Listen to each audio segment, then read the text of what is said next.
the Jeff Meacham Network's Multiverse of Media. For over 15 years, the recognized symbol of excellence and the standard bearer in coverage of sports and entertainment.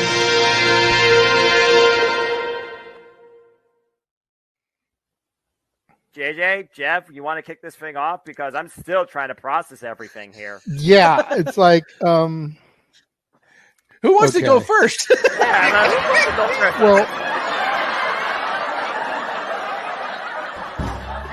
Come on in. It's open mic night with your host. you could maybe say there's really 4 topics, but it's split into 6. The Renegade, JJ Williams. The Sammy and Eddie Kingston thing, which one's the better smelling turd? And his panel of co-hosts. I am the founder. We'll call me that for today since we're going with the Jeff Jarrett love theme here this week, according to JJ. The West Coast Professor, Jeff Meacham. Karma is karma is karma. That's professional wrestling! Damn it! The Simple Man, Noah Foster. It's showtime! Yeah! How you doing, JJ? How you doing, Jeff? James. Yeah. And the He-Man, James Hebert.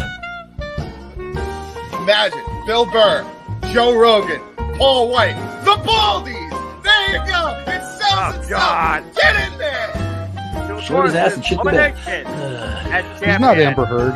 Give it time, JJ, give it time. No, I'm sure Jeff has some stuff that Dumb move, just don't pull this bullshit again. You get one. Tony needs to stop caring about the ratings. Bradshaw said as long as the ads are in place, we're not going to lose that third hour. Ring of Honor does not have to be AEW Live. They don't necessarily have to coexist with each other. You kind of saw that tonight to a degree. Along with a panel of guests. He's no longer glorious. Don't you bring that up. You want me to rant about what my NXT used to... No, we are done here for the night. I swear, James. Because you never know who may show up for open mic night. I leave our company in the capable hands of an extraordinary group of superstars, employees, and executives. The first thing that came to my mind was, it's about damn time. Amen! I literally touched everybody in the state's trash. So it's horrible, you guys. Peyton's new thing is Dennis the Menace, but it's funny because she calls it Dentist the Medicine. That's great. When Elliot Taylor came out and did Born for Greatness live, I was popping my pussy, having a great time. I didn't care. I was having so much fun. Sit back, relax, and enjoy the show. Fuck Bill Belichick.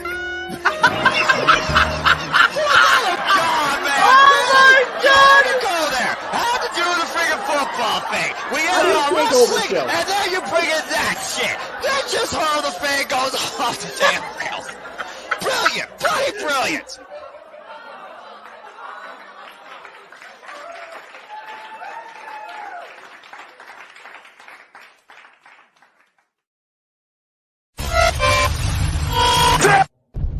We're here.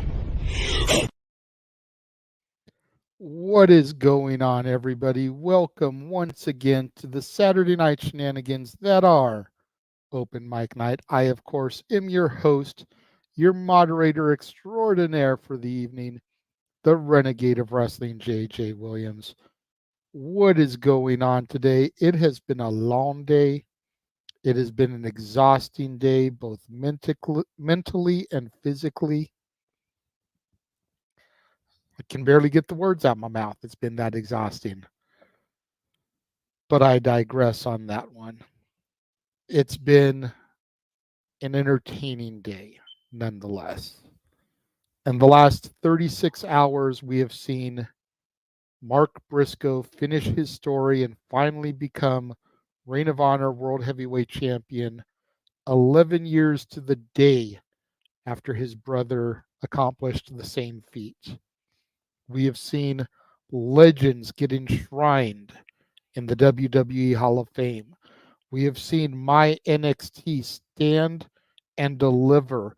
We have seen the rise of Trick Williams, the reascension of Roxanne Perez, and we have seen the first night of WrestleMania.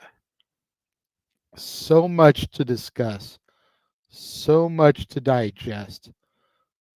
Let's go ahead and begin bringing in the panel here. First of all, the man who needs no introduction, the man whose name is right here on the marquee, Jeff motherfucking Meacham. What is up, good sir? You're muted. I'm muted. We got no backdrop. We are all medically exhausted. You all leave us alone, damn it.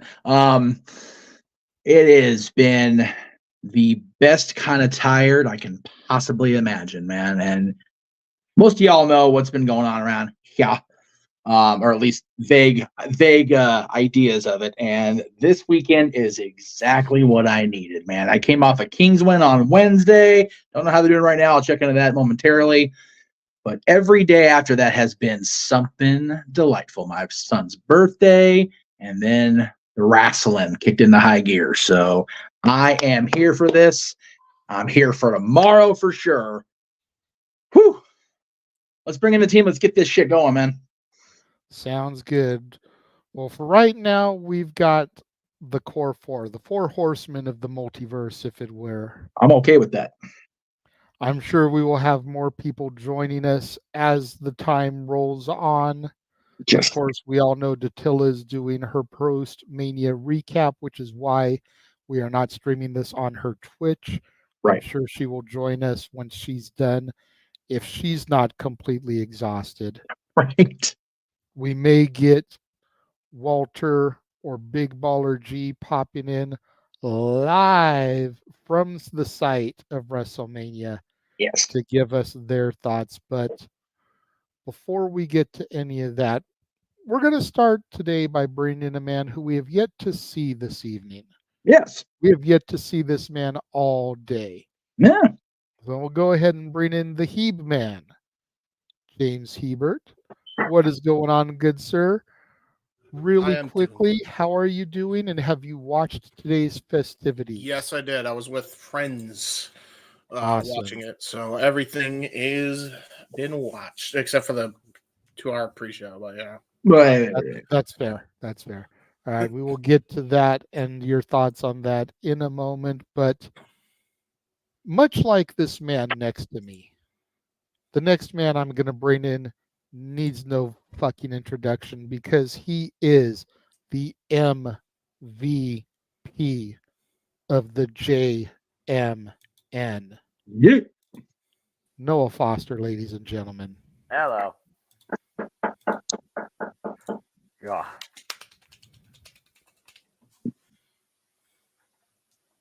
What else needs to be said? We are officially starting a new era, and the world is on notice. WrestleMania 40 is in the book, and the Triple H era has officially begun.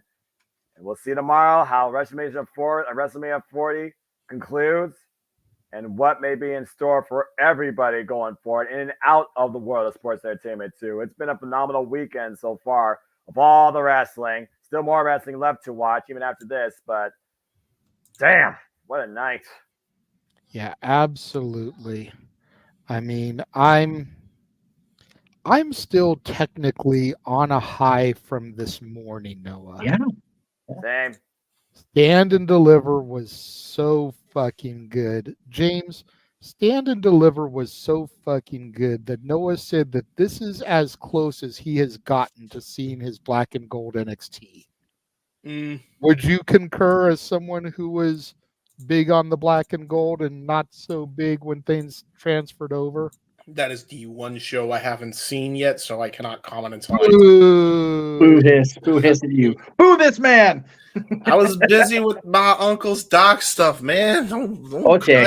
He's got a priority. Remember what I say, guys? A year, bro. Priorities for passion. You know what though? We did give a little bit of crap. That's right. We did give the trailer at the start of Stand and Deliver as part of the intro to the show today, and the intro to WrestleMania too. So, and we will run it again here this evening at some point because once some of the other adults get back into the house, I will be making some tasty alcoholic beverages for the three of us to partake in, and I'm going to need a long commercial to be able to do that. So, well, in that case, I'll make one then too. It's gonna be dangerous night. Because we should toast WrestleMania. It was.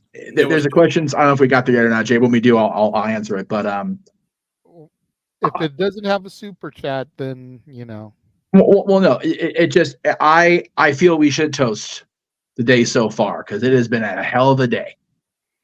Honestly, that is fair. Yeah, and again, like I said, I mean, you kind of ran down the itinerary so far that we've done just in the past 24 hours of the JMN Multiverse of Media with the Hall of Fame, with Ring of Honor, Supercard of Honor, which was so fucking awesome for the most bit, except Donny Castle. With freaking Stand Deliver, that truly was tremendous. Honestly, the best NXT PLE this era so far. I give credit credits due. Congrats to Ava Rain. And of course, like we said, we just saw WrestleMania Night 1, outside the fact that the Philadelphia Eagles can play as Latinos. That again, it's been just a phenomenal time to be a professional wrestling fan. There's no denying that. Well, that to me earlier. Those guys get brought up again. History, Jeff. History. I had a friend who's watching the replay back. What I thought, and I flat out said, I said it's on its way to being the best WrestleMania ever. And he goes, better than 17. I said, night 2. If night 2 delivers like night 1. Yep, I agree. I think I'm pretty sure I said that some point earlier tonight. I mean, you could tell right now it's a whole different feel, vibe, environment, in storytelling, in creativity, in showcasing, in inclusion, and in brand marketing, which might be a little bit overkill. At least there was no mascots. Damn it. And again, just the presentation tonight alone felt something completely different. I mean, hell, they've updated their opening moniker now. It's like truly taking WWE to the next level. It's like a freaking logo that is fully defined and cannot be broken. We are looking at arguably right now the biggest era ever in sports entertainment history, with arguably the greatest mind ever right now at the helm of it, Triple H.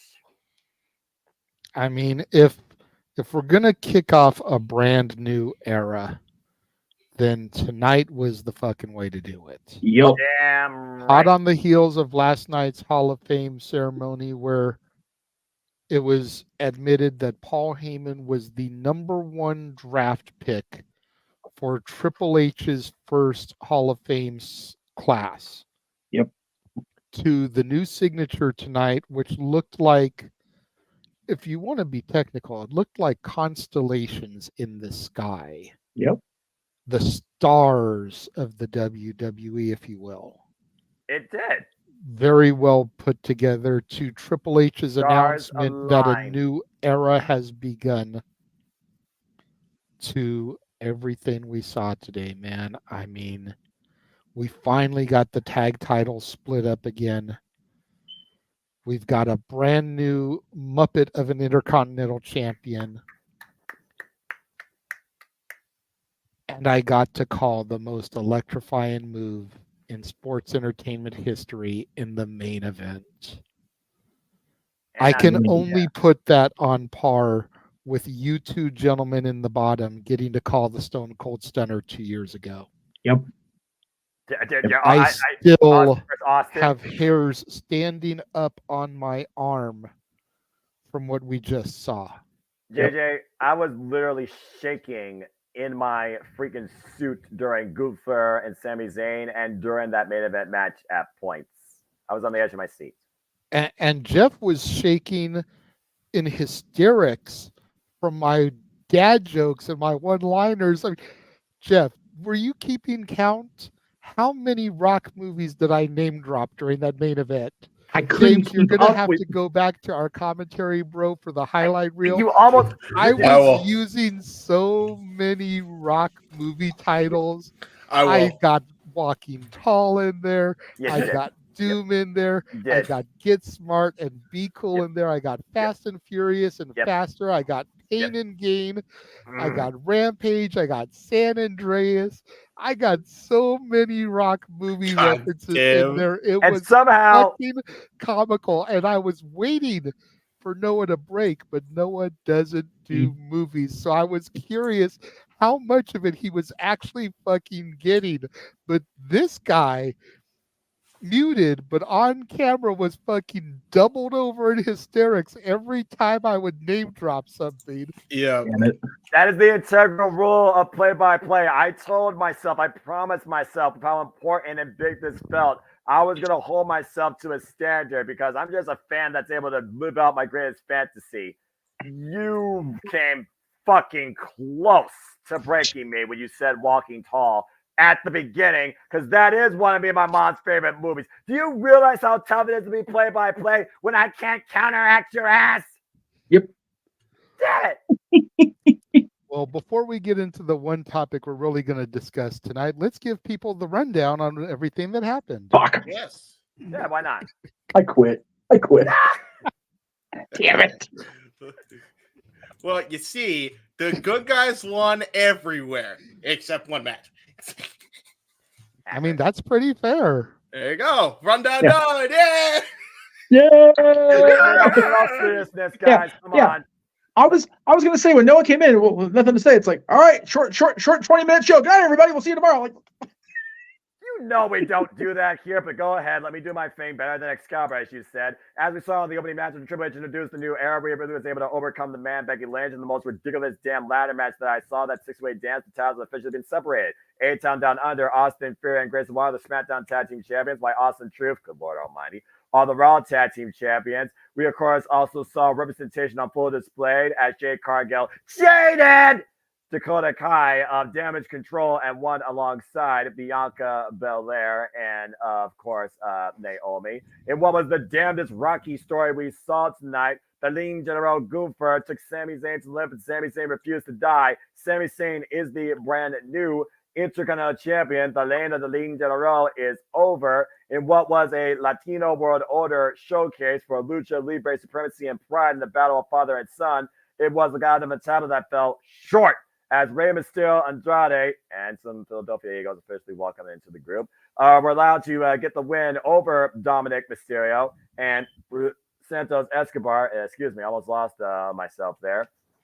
And then, of course, it all culminated in our main event. Oh, good God almighty, that match was absolutely ridiculous.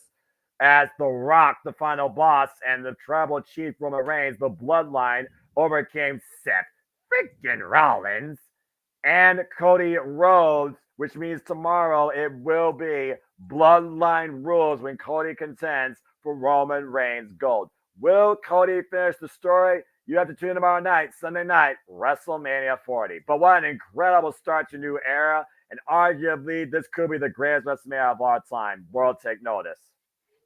Yeah, and kind of going back to what you said a minute ago, James, I mean, it was more like a 60-40 split, 70-30 split, because you figure in the 7 matches we had, Rhea Ripley technically is the heel. She won. Yeah. A-Town Down Under our heels. Yeah. They walked away with tag titles. And the Bloodline walked away with the victory there. Yeah. So we had 3 heels win tonight. Of course, the Awesome Truth, as Noah said, walked away with one of the tag straps. So there was a 50-50 split there.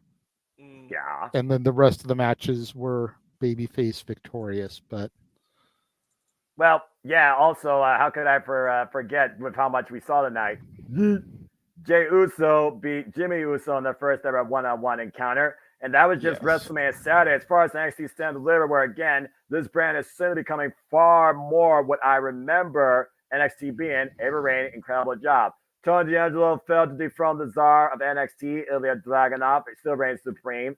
Thea Hale found Henry Klein Jordan, defeated Izzy Dane, Katana James, and Jessie Jane in 6-woman tag team match.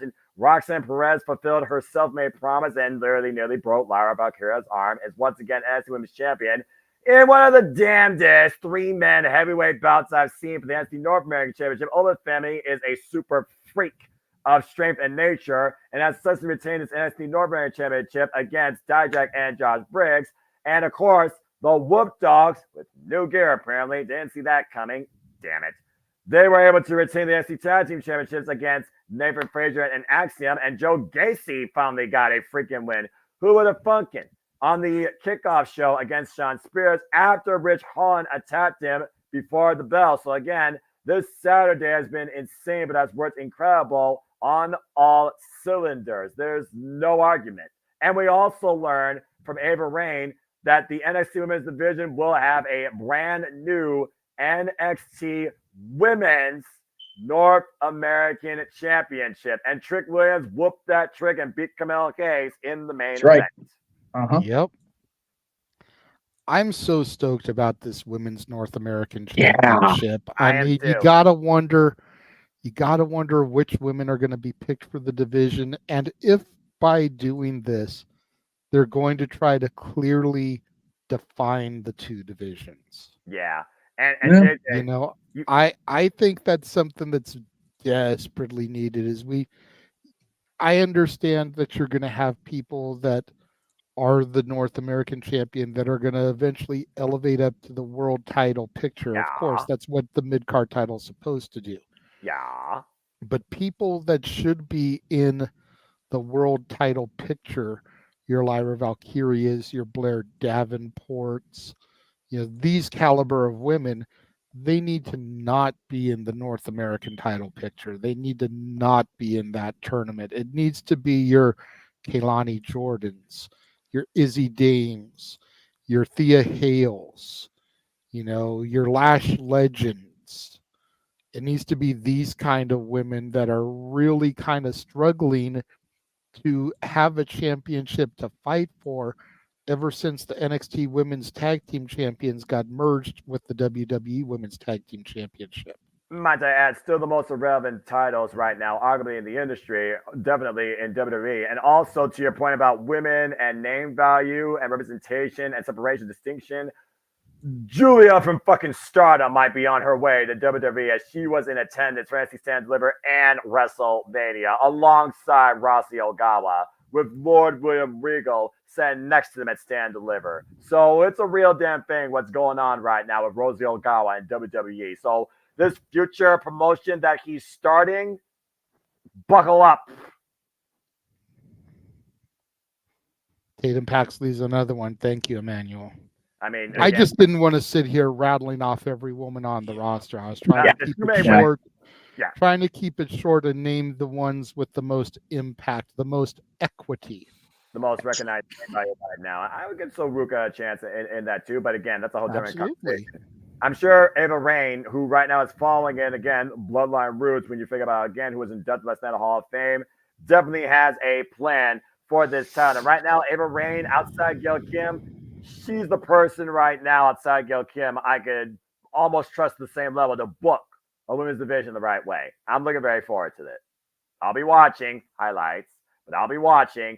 Again, your NXT is getting incredibly better, but weekly television, and that goes for all WWE. This new era of WrestleMania, we'll see. You'll be watching, Jay. Always watching. I am very optimistic with what we have seen in the last 24 plus hours between the Hall of Fame, Stand and Deliver, and Night 1 of WrestleMania, because of course I still haven't seen SmackDown. Right. As a matter of fact, breaking news right here on the channel, there is going to be no For the Love of Wrestling on Monday because I have no idea where the fuck I'm going to have the time to watch Impact and SmackDown. With everything that we've got going on, I'm probably not going to be able to watch Impact and SmackDown until Monday prior to Raw. Yeah. So Impact, SmackDown, and Raw will all be on Tuesday for the love of wrestling. No show Monday. It's a holiday. It's a Mimi's day. It's a watch the shows day and take notes. Yeah. Protect your mentality. But with everything that I've seen between the Hall of Fame, Stand and Deliver, and Night 1, I have high hopes for the Raw after Mania that it won't disappoint like last year. I do too. I can honestly say that. Again, right now, I trust in Triple H. He truly is the best thing now going in the business. There's no argument, especially what we've seen so far tonight alone. I welcome this new era. I am on board for it so far. I'm loving it. Just one more thing to add to my roster. I believe in the power of positivity. I believe in Positively Page. I believe in Bo Dallas. In Ali, I trust and I believe in Paul Levesque. Yep. However, I do not trust the system and I do not believe in Joe Hendry. Yeah, we almost got you there, man. We almost got you there. What's it going to take? You Anyway. goddamn right I went there, Datilla. I saw you in the chat, and that's why I had to go need help. I need help. I'm in a handicap. Help me here. Seriously.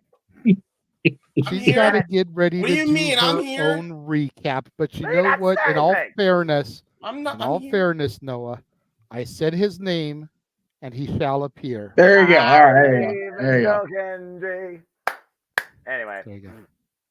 I could recap also last night's Supercard of Honor, but I think we've done enough recaps over today. If you haven't watched Supercard of Honor, what you doing? So What are you doing? What are you doing? That being said, what are we doing besides literally shooting the breeze at every result possible? And for those that haven't watched, sorry, spoiler alert, you were warned. Now, that being said, JJ, you're the host. You got topics. I'm working on church stuff, but I'm here in attendance. So in my own way, I'll go ahead and execute. I'll go ahead and, cue you. Let's get right into it. Honestly, I'm not trying to keep us on the air too terribly long here this evening.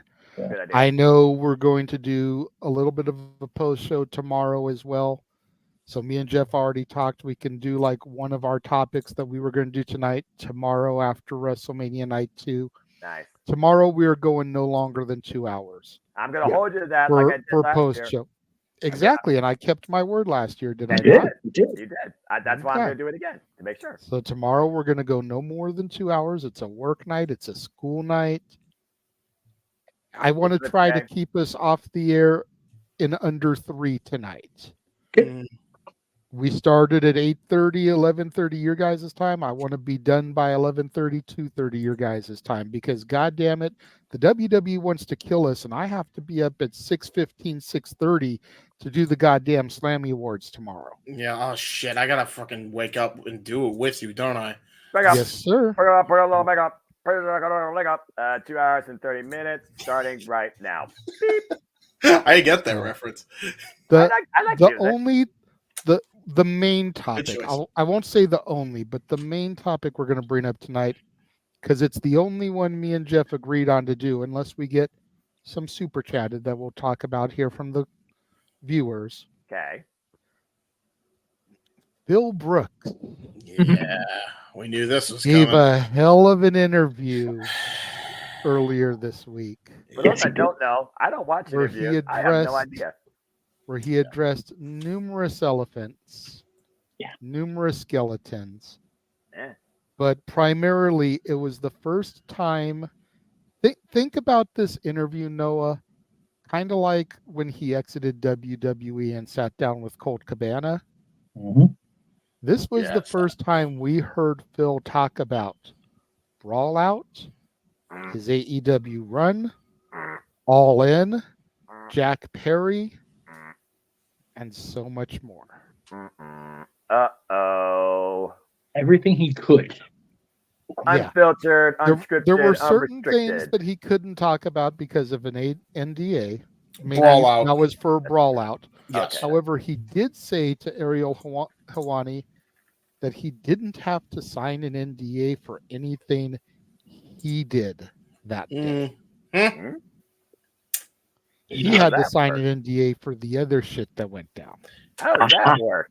That means, Noah. That means that he wasn't in the wrong. Yeah, legally. Pretty much. Legally, the Young Bucks are goddamn stupid. That's what that means. They are the reason it happened. That's another one you're gonna like, James, when you go back through our watch along call. Oh, boy. I made the joke. I made a reference about it was nice to watch a pair of brothers have a super kick party that actually knew what the fuck was good for business. Yep. Okay. But I'm gonna leave that alone right there. That's not what we're here to discuss. Bill Brooks' interview, though. Yeah. Jeff, I know this was something that you really wanted to get into. James, I know you got into it a little bit this morning. I did see part of your show before we went live with Stand and Deliver. Mm-hmm. I did not take full-on notes of this interview. So I'm going to let you guys kind of lead the main points so that we can try to fill Noah in as best we can, as efficiently as we can. Big G, welcome to the chat room, bruh.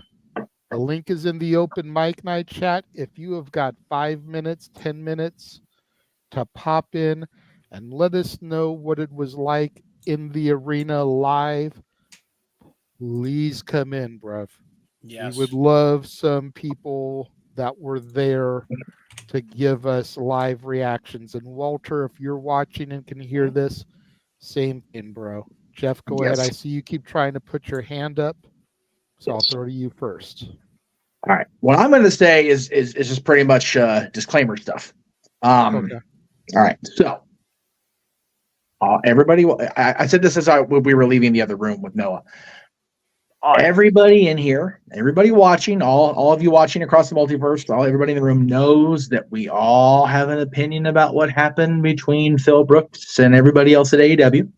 Everybody knows that in one way or another, we are all very passionate about those opinions. Yes. What happened between Phil Brooks and AEW. Because I like to leave this ticker running because this is like one of the best tickers I've ever put together, but I want it to stay there. I'm not going to put up the views and opinions of this does not belong. This is only this person. Like, fucking done. Like, figure it out. So everybody is going to say what they're going to say. It is their views and not necessarily the views of the JMN Multiverse of Media, myself, JJ, anybody that owns a channel, runs a channel, whatever. Yes. Big G did just pop in, so let's go ahead and bring him in real quick before we get to this. Big G, what was the energy like, man? Talk about the crowd. Talk about the electricity. What's up?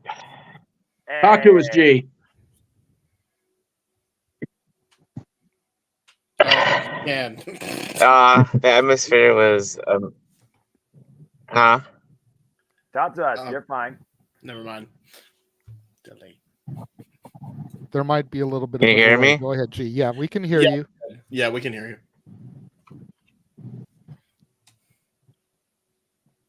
I can't.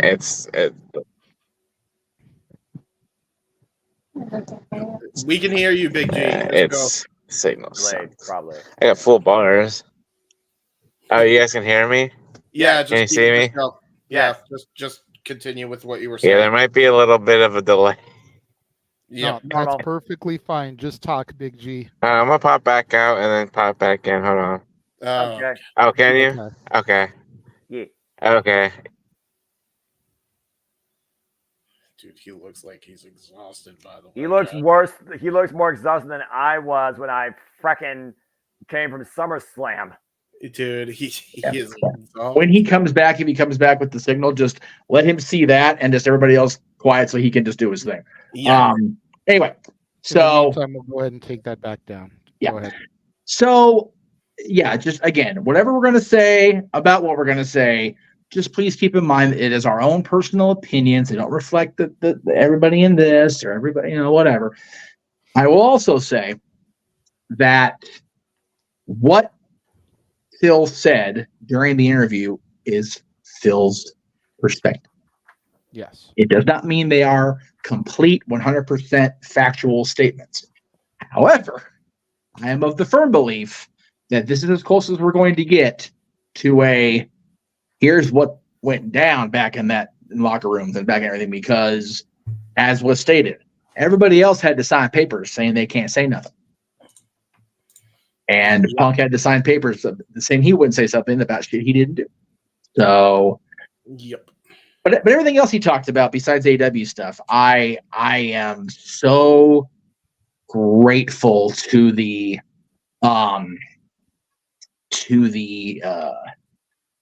foresight of Nick Khan, of Paul Levesque. In the moment of discussion, even Vince McMahon, for having this, like, you know what, we probably should bring this guy back. Punk stated during the interview with Ariel that the wheels were put into motion the Monday before Thanksgiving. So for perspective, that was the Monday before Survivor Series. Yes, sir. I just want to address Big G so we don't have to do it in the chat. We completely understand, bro. We would love to have you for Raw after Mania. Please do. So yes. get your rest, get your energy back up for tomorrow. You look exhausted, as you said. We will be more than happy to have you on for Raw after Mania. Absolutely. Continue, Jeff. Yeah. And just think about that. Punk, the wheel. He did state, and James, here's what we're going to do. I'm going to talk about the good, the positive stuff for WWE. That way you can say what you got to say, because I know you want to talk about the bad AEW stuff. And I kind of said my piece on it the other day, so I'm good. He did state that he could have walked out of Wembley and walked right onto Raw if he wanted to, because he technically quit. The reason I got so upset earlier this week with the releases after this interview is because Tony, much like he did the Dynamite after all this shit went down and said he was fearful for his life, acted like a punk rather than acting like a boss. Because, I'm not a boss, I'll show you, because James will explain why. But he released a bunch of people as a result of what Punk, it appears that way anyway. Yes. But as far as the WWE stuff, we cannot say that there is a definitive cause and reaction, but it appears on the surface that the releases and Edge being trotted out to kick off Dynamite was very much to do damage control on AEW's behalf. Yep. I am always of the opinion, we all know damage control is damaged goods. Yes. I'm always of the opinion, JJ, and you know this better than anybody. If it walks like a duck and it talks like a duck, it's now out of the playoffs, and it's usually a duck. Just talk about what I'm seeing. We can't even say it's Corey Perry anymore because he's not a duck anymore. So you know. But fuck him anyway. Anyway, so I know Noah sports references. Shit stained little bastard. Anyway, as far as WWE, I am so appreciative of them because, like I said, the initial firm contact was breached Monday before Thanksgiving, so 5 days before the pay-per-view. Mm-hmm. Bonkers that it went that fast. And the question was asked, and I loved Phil's response. You know, were you under contract when you went out there? And Punk's like, "There's no way they're going to let me go out there without signing papers." He signed him at Gorilla. He walked up.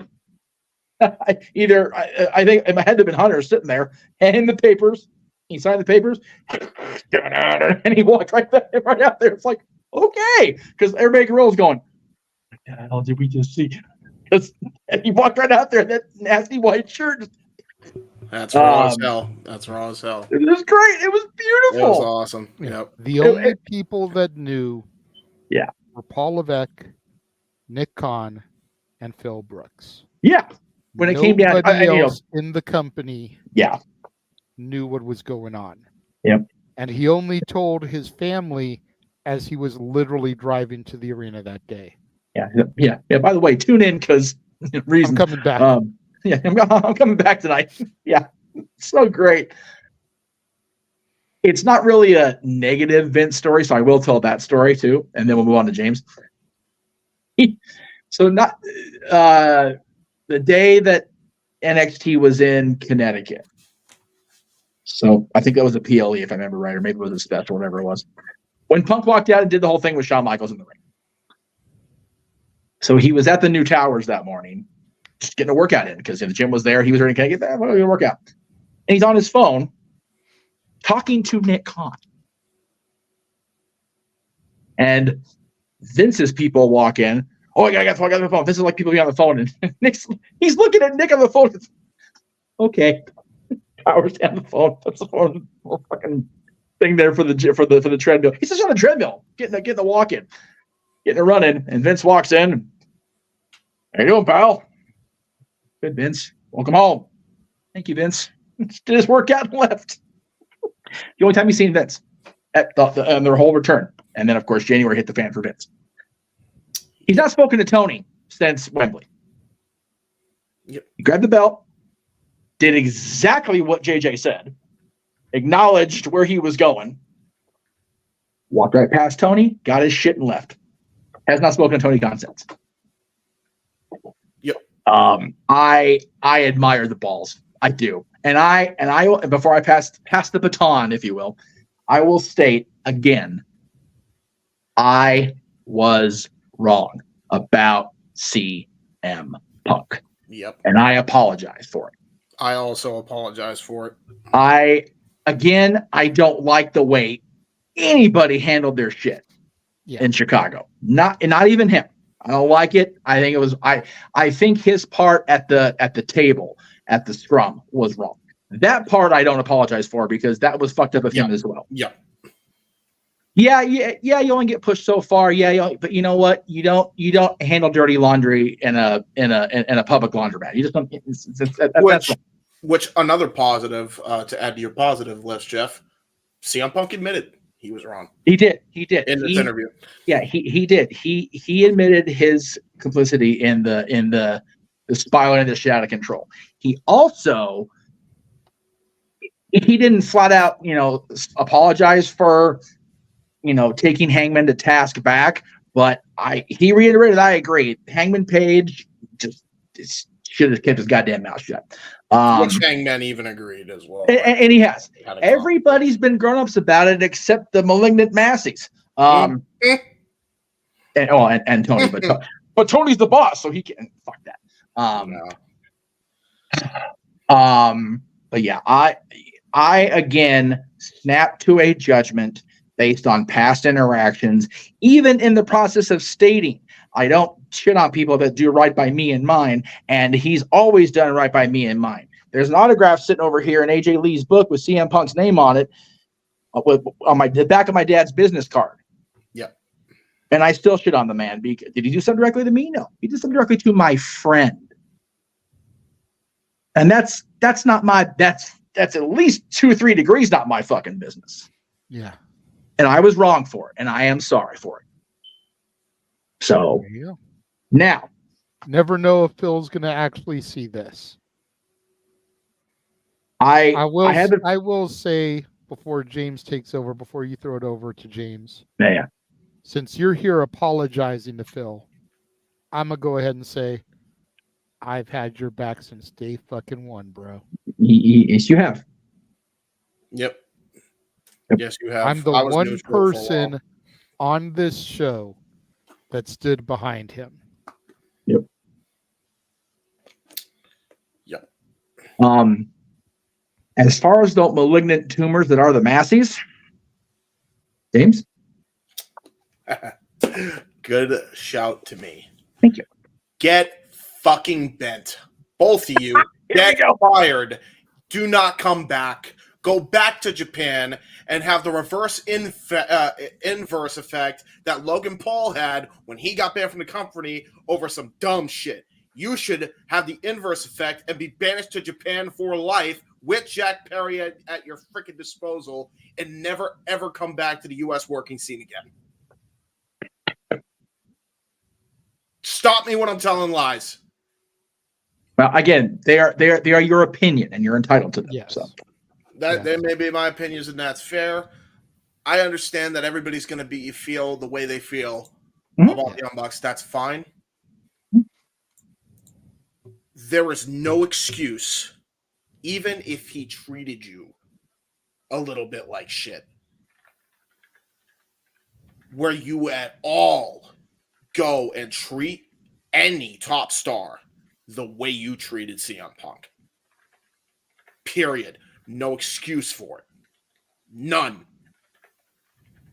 And the Messi brothers and Jack Perry and by proxy, Scott fucking Colton all treated him like a piece of dog shit.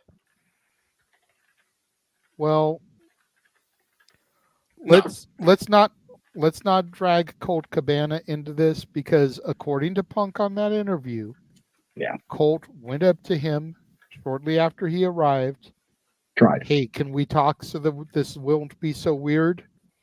I will not have a conversation with you without an attorney present. And that was it. As far so let's not bring Colt into this too much. Yeah. Because Colt tried to do a respectable thing, tried to step to Punk and squash it so that things weren't going to be uncomfortable. And I completely understand where Punk was coming from, considering he was already having litigation with Colt Cabana. Yep. I will not talk to you without an attorney present. And Punk had no reason to say anything about that, positive or negative, on this interview. And he did, to make sure that it was understood that they're still not going to make nice, but Colt isn't a complete fuck either at the end of the day. You know, and that again, is fair, but Colt's been a friend of the channel also, whereas Punk has not really been, which is why I was so quick to judge on him. But Colt, again,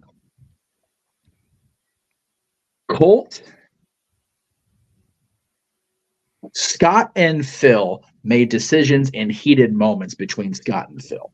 Both of and Scott was more wrong.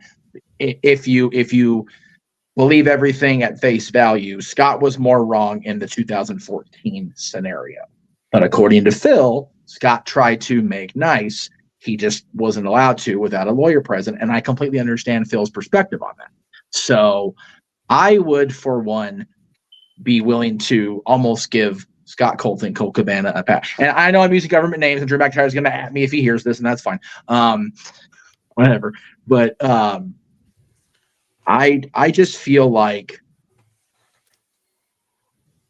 while the situation between Colt and Punk is what really got this rolling down the road, Colt didn't ask Adam Page to drag him into this shit.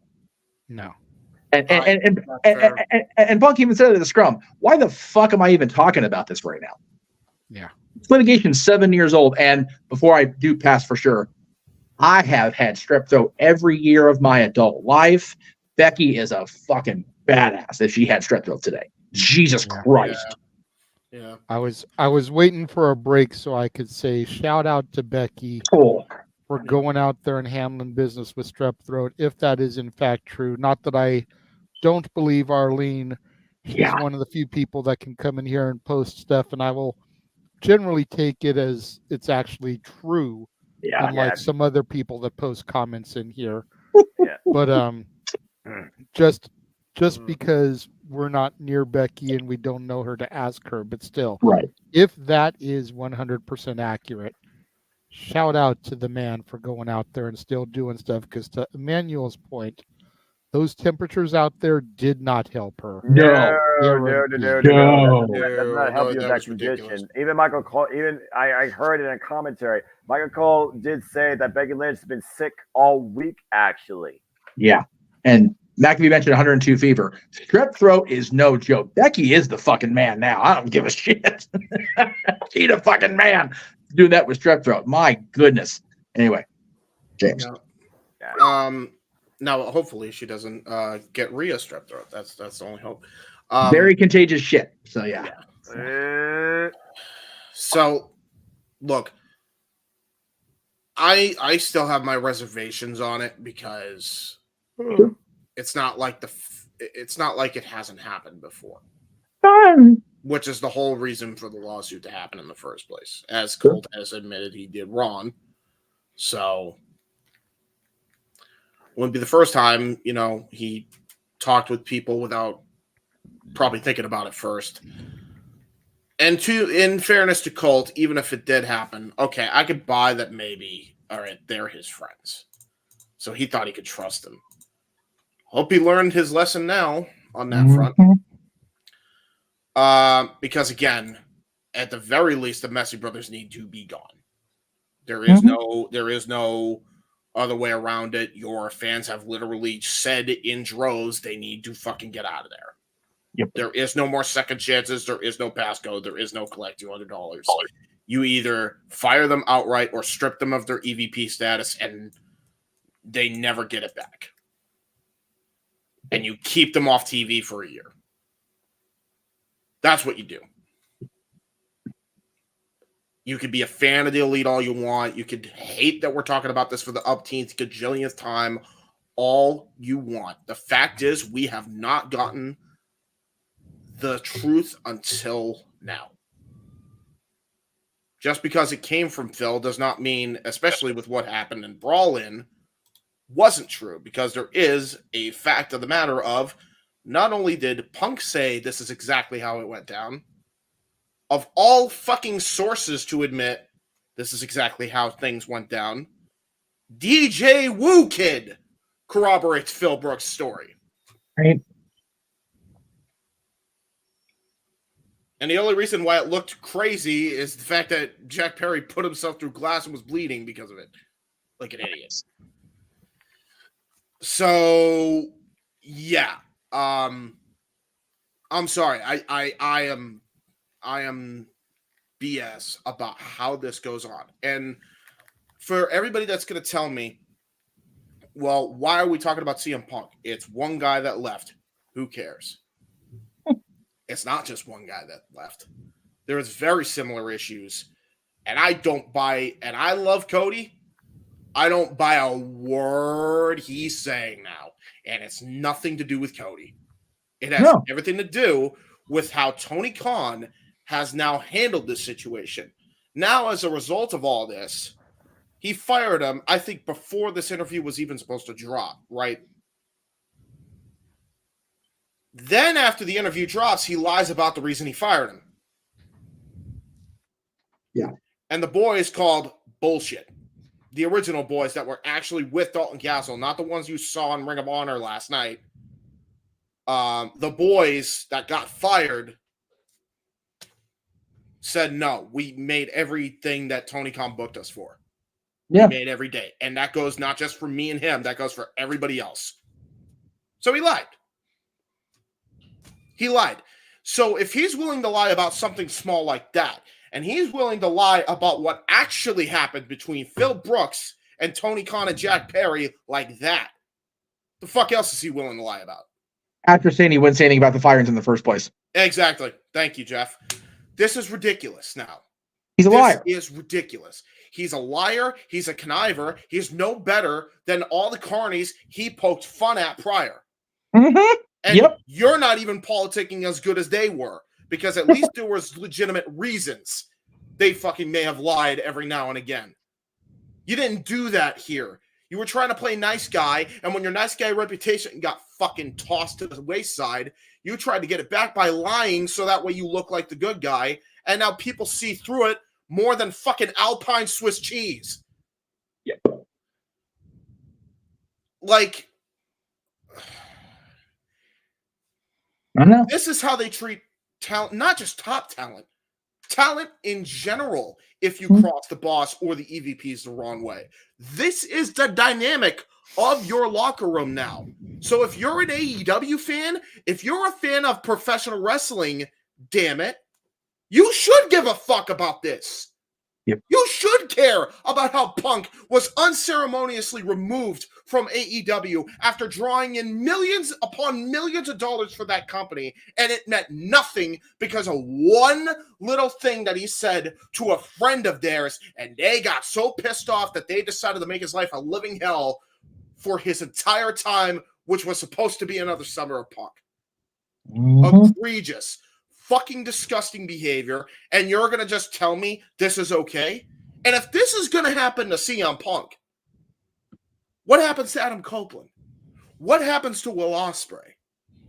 What happens to Kazuchika Okada? Because right now what's happening to Kazuchika Okada ain't great right now, considering he's stuck with the Messy Brothers, and they've disguised it to him like, oh, we're just friends. We're friends. We actually need you to fucking pull us out of a jam. We're really, really not doing good in the ratings. Oh, you're our friend. Come on in.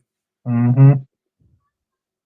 Mercedes Moné, you didn't even advertise because you were banking on the CM Punk effect again, no pun intended. Didn't work out, and it cost you in big time in the end. Big time. And then you follow it up, even though you still got 1 million viewers in that first segment, with the goddamn Messy Brothers again. Yep.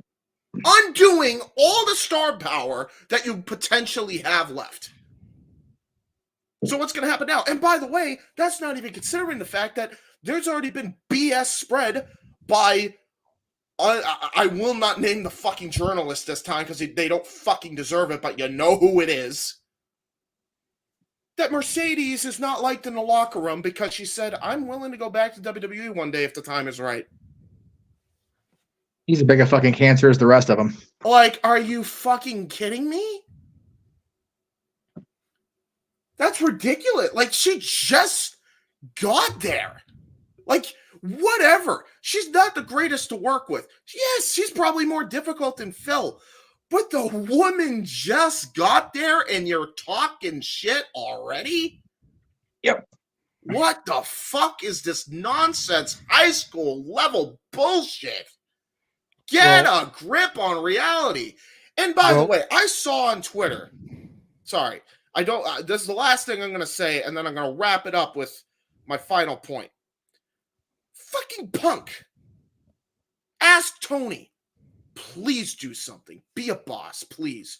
And Tony replies to him, what do you want me to do about it? Here's how easy that is. Hold on. Here's how easy that is. Take the headphones off and Gorilla.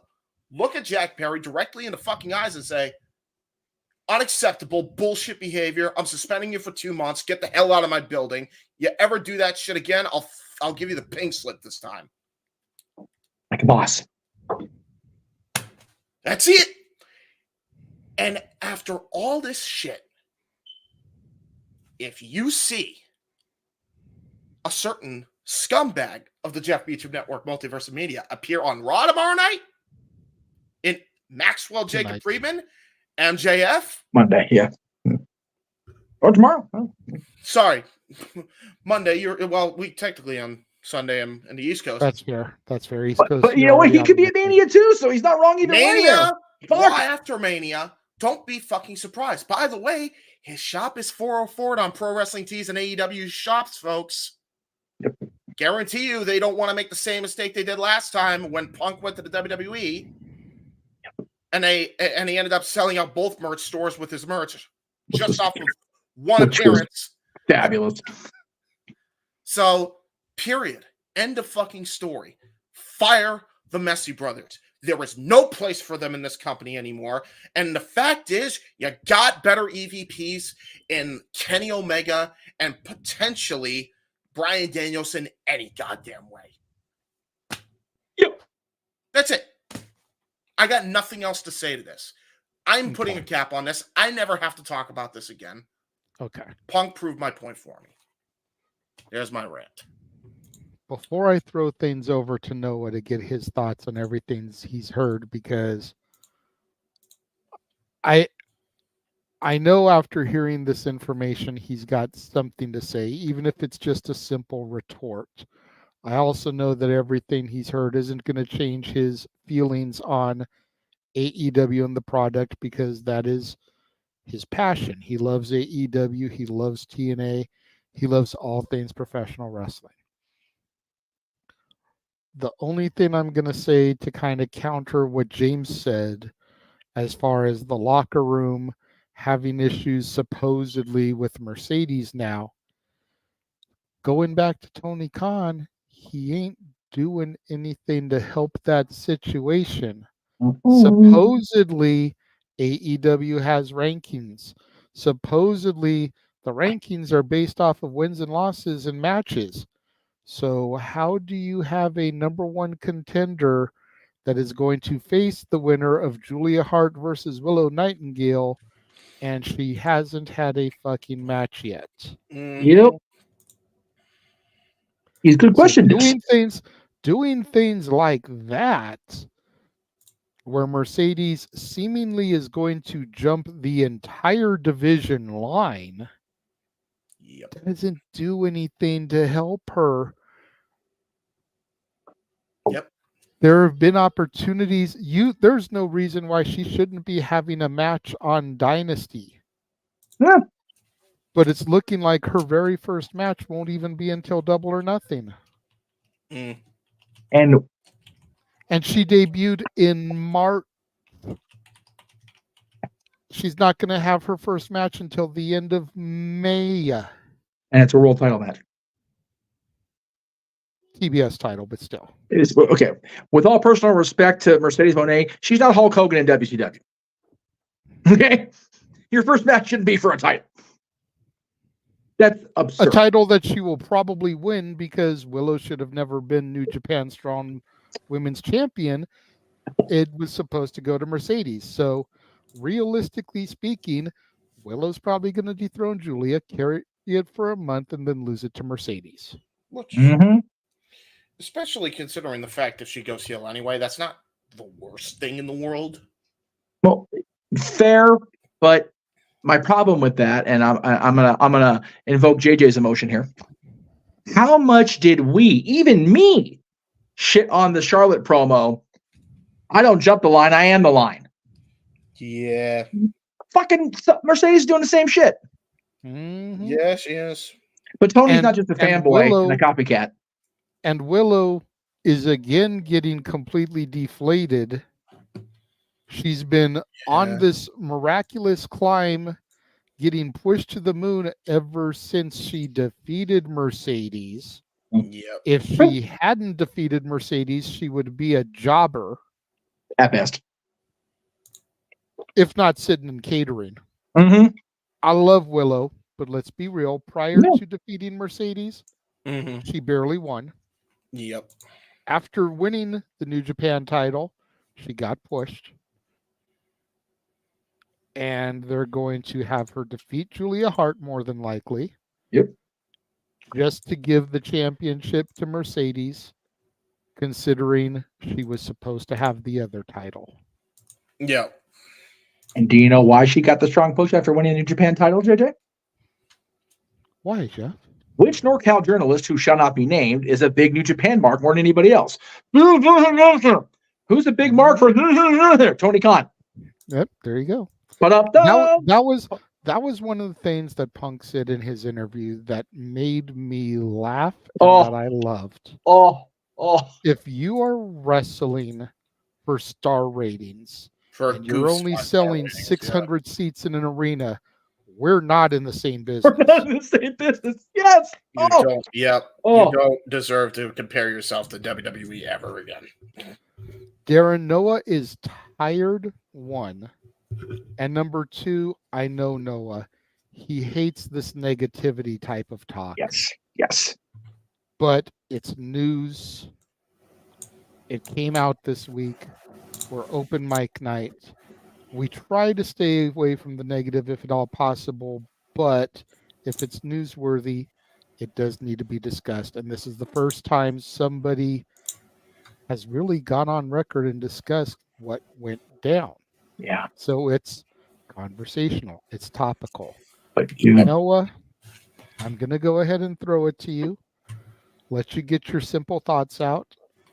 And then we will try to find some way to swing the conversation so that we can get back into more pleasant discussion. Okay, that's all done. Idiots, business, ...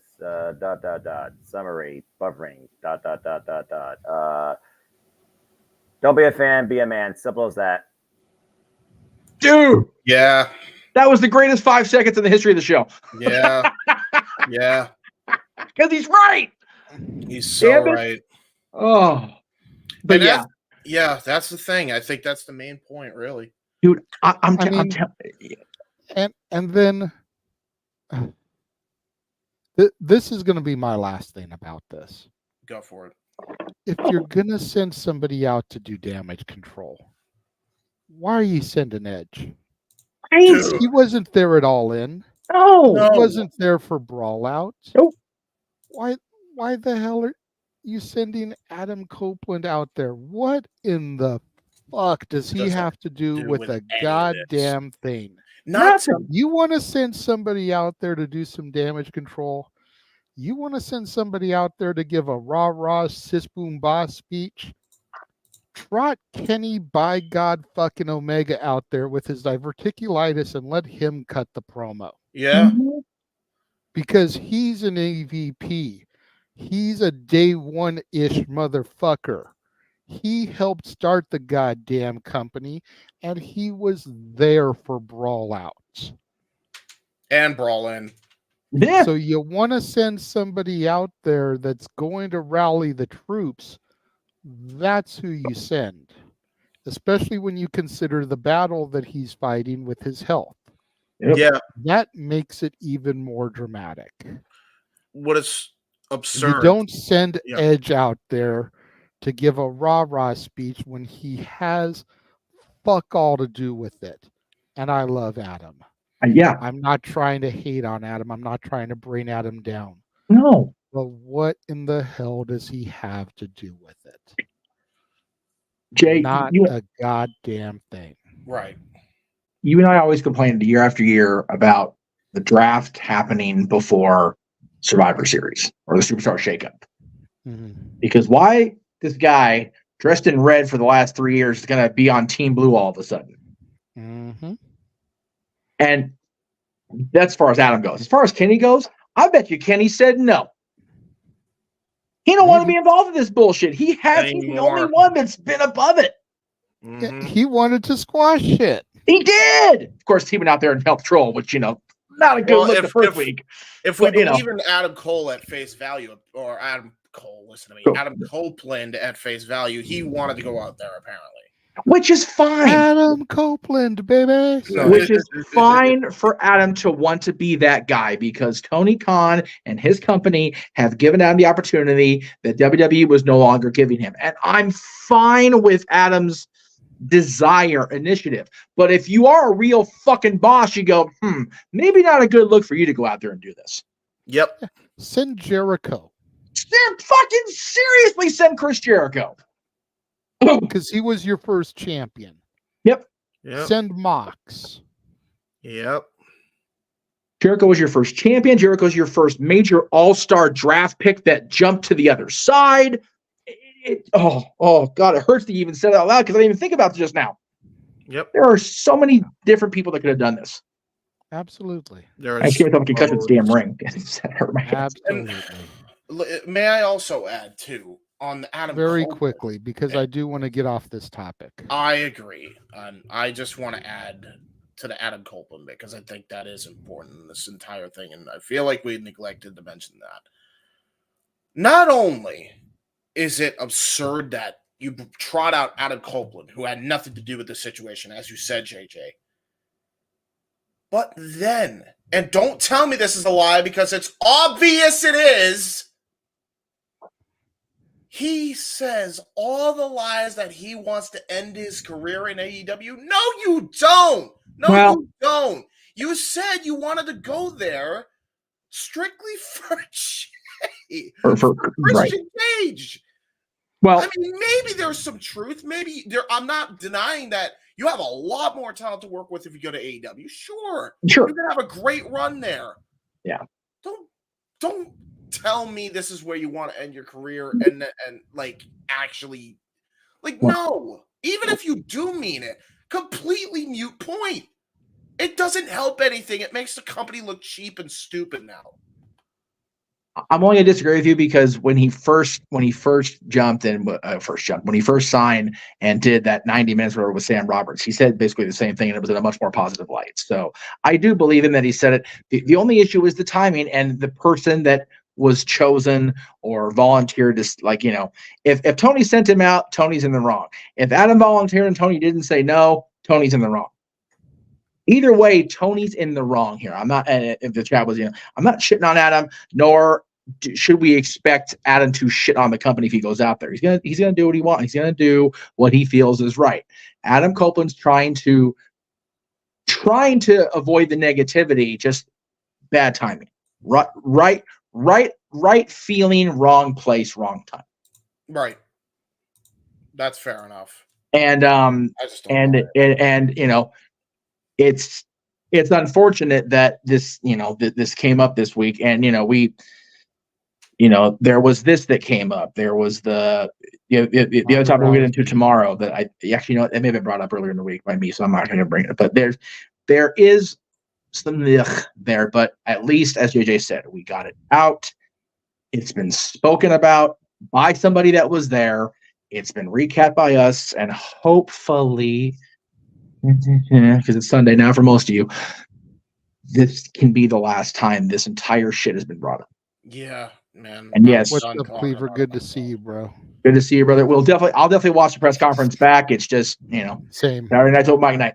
It's, Yeah, if They have I their own don't get press to see it tonight, then I'll probably watch it between the Slammies and night 2. We'll have time. Flame's gonna have us up at 7 or 6. We will hopefully have time. Right. Yeah. So Again, I don't want to jinx things, but there's no definitive, it starts at this time, it ends at this time. right. Like I threw out there to Jeff. And again, knock on wood, let me move my phone here so I can knock my wood TV tray. I'm not saying I want this to happen, but considering they're broadcasting this from their world experience, their fan access, if you will, what's to say that they're not going to give out the first award at 8 o'clock a.m. Pacific? That's 11 Eastern. So do the math from here on out. The next award at 8:30. The next award at 9. The next award at 9:30, and kind of spread it out, because what better way to get fans to come to the stage and maybe alleviate some of the pressure in the lines than to spread things out on the stage and give them out periodically instead of over a 2-hour time span like a typical award show. So again, I don't want that to be the way it happens.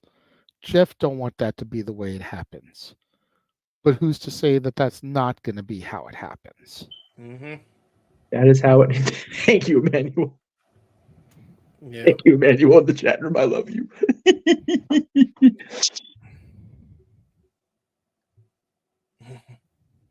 Yeah, we'll definitely watch the press conference. I have liked the mentions that have been mentioned out there in the world all the weekend between, especially the Hall of Fame. That was really cool. And Colin, I think we're all Paul Levesque guys. And I think we'll be even more Paul Levesque guys after tomorrow night's night 2. That's fair. I have a feeling. All right. Whew. James All right. has stepped away for a moment. That topic is done. I am going to run a commercial break, and we will be back momentarily. Honestly, I'm not sure what we're going to discuss for the second part of the show. Those of you out there in the chat room, if you have questions, throw them in the chat that you would like for us to discuss. If they are good, they don't need a super chat. If they suck, then you better super chat it, or else we're going to be ignoring you. Just going to leave it at that. Noah, put your eyes on the screen, good sir. It has not been completely updated because there's just way too many fucking things to be taken in and out this weekend. But minus the events that have already happened, here is everything we will be covering for watch-alongs across the multiverse of media between now and the Bash in Berlin.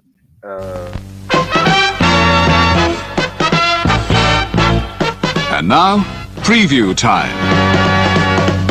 So let's take a look at what's coming your way.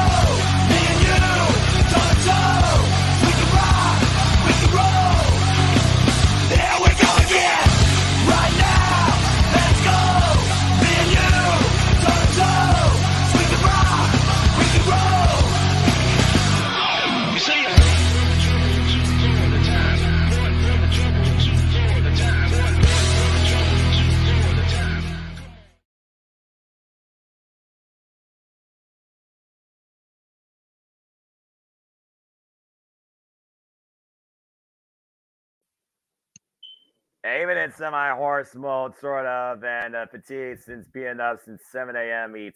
I always tell you all the same thing I love to say. All the wrestling, all the wrestling, all the wrestling, all the wrestling, all the wrestling. All the professional wrestling! Damn it! and sports entertainment. Though this new era might literally bring me back into it. And you heard it here, folks. Deuce and Heyman both said it best Friday. Wrestling's no longer a bad word. And Paul Heyman said sports professional wrestling. Damn it. Yay, Paul and Deuce. Yay, Paul and Deuce. Paul also said that if you think that ECW died in the bankruptcy courts, you can suck my fucking dick. He did. He said that on the air and everything. He was bleeding. Things He like was that muted. is why we love Paul Heyman. Yes. God bless that man. And shout out to Riff for somebody sent Aaron, or he found it, a clip from the crowd, and I'm like, ooh, he said the really bad thing. He went full George Carlin. Like, damn. Right, so while we wait for other questions to come in, yes, probably the most important question we're going to get tonight. All right. Jeff, did you see my passionate speech on simply predicting about WrestleMania?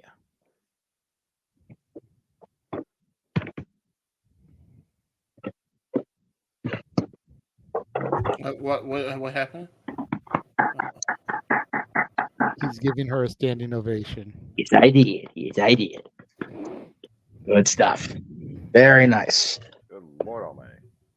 Goddamn tripod piece of crap. Emmanuel with the good one.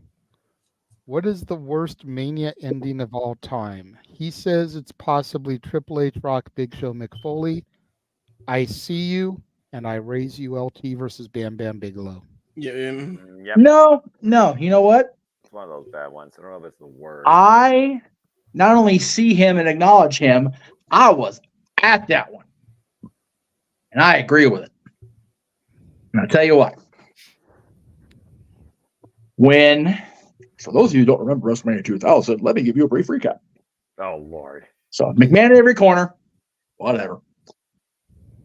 Vince comes back out after getting laid open by the kid, Shane, Pornhound's pal, and hits The Rock with a chair, despite having been in Rock's corner, having come back from self-imposed exile after Stephanie and Triple H turned the WWE into the McMahon Helmsley era. Nobody where I was sitting knew. We thought, I saw it because I was a little bit further down, but they all thought he hit Hunter. They're like, yeah, oh, wait a minute. And then it was flat as a pancake.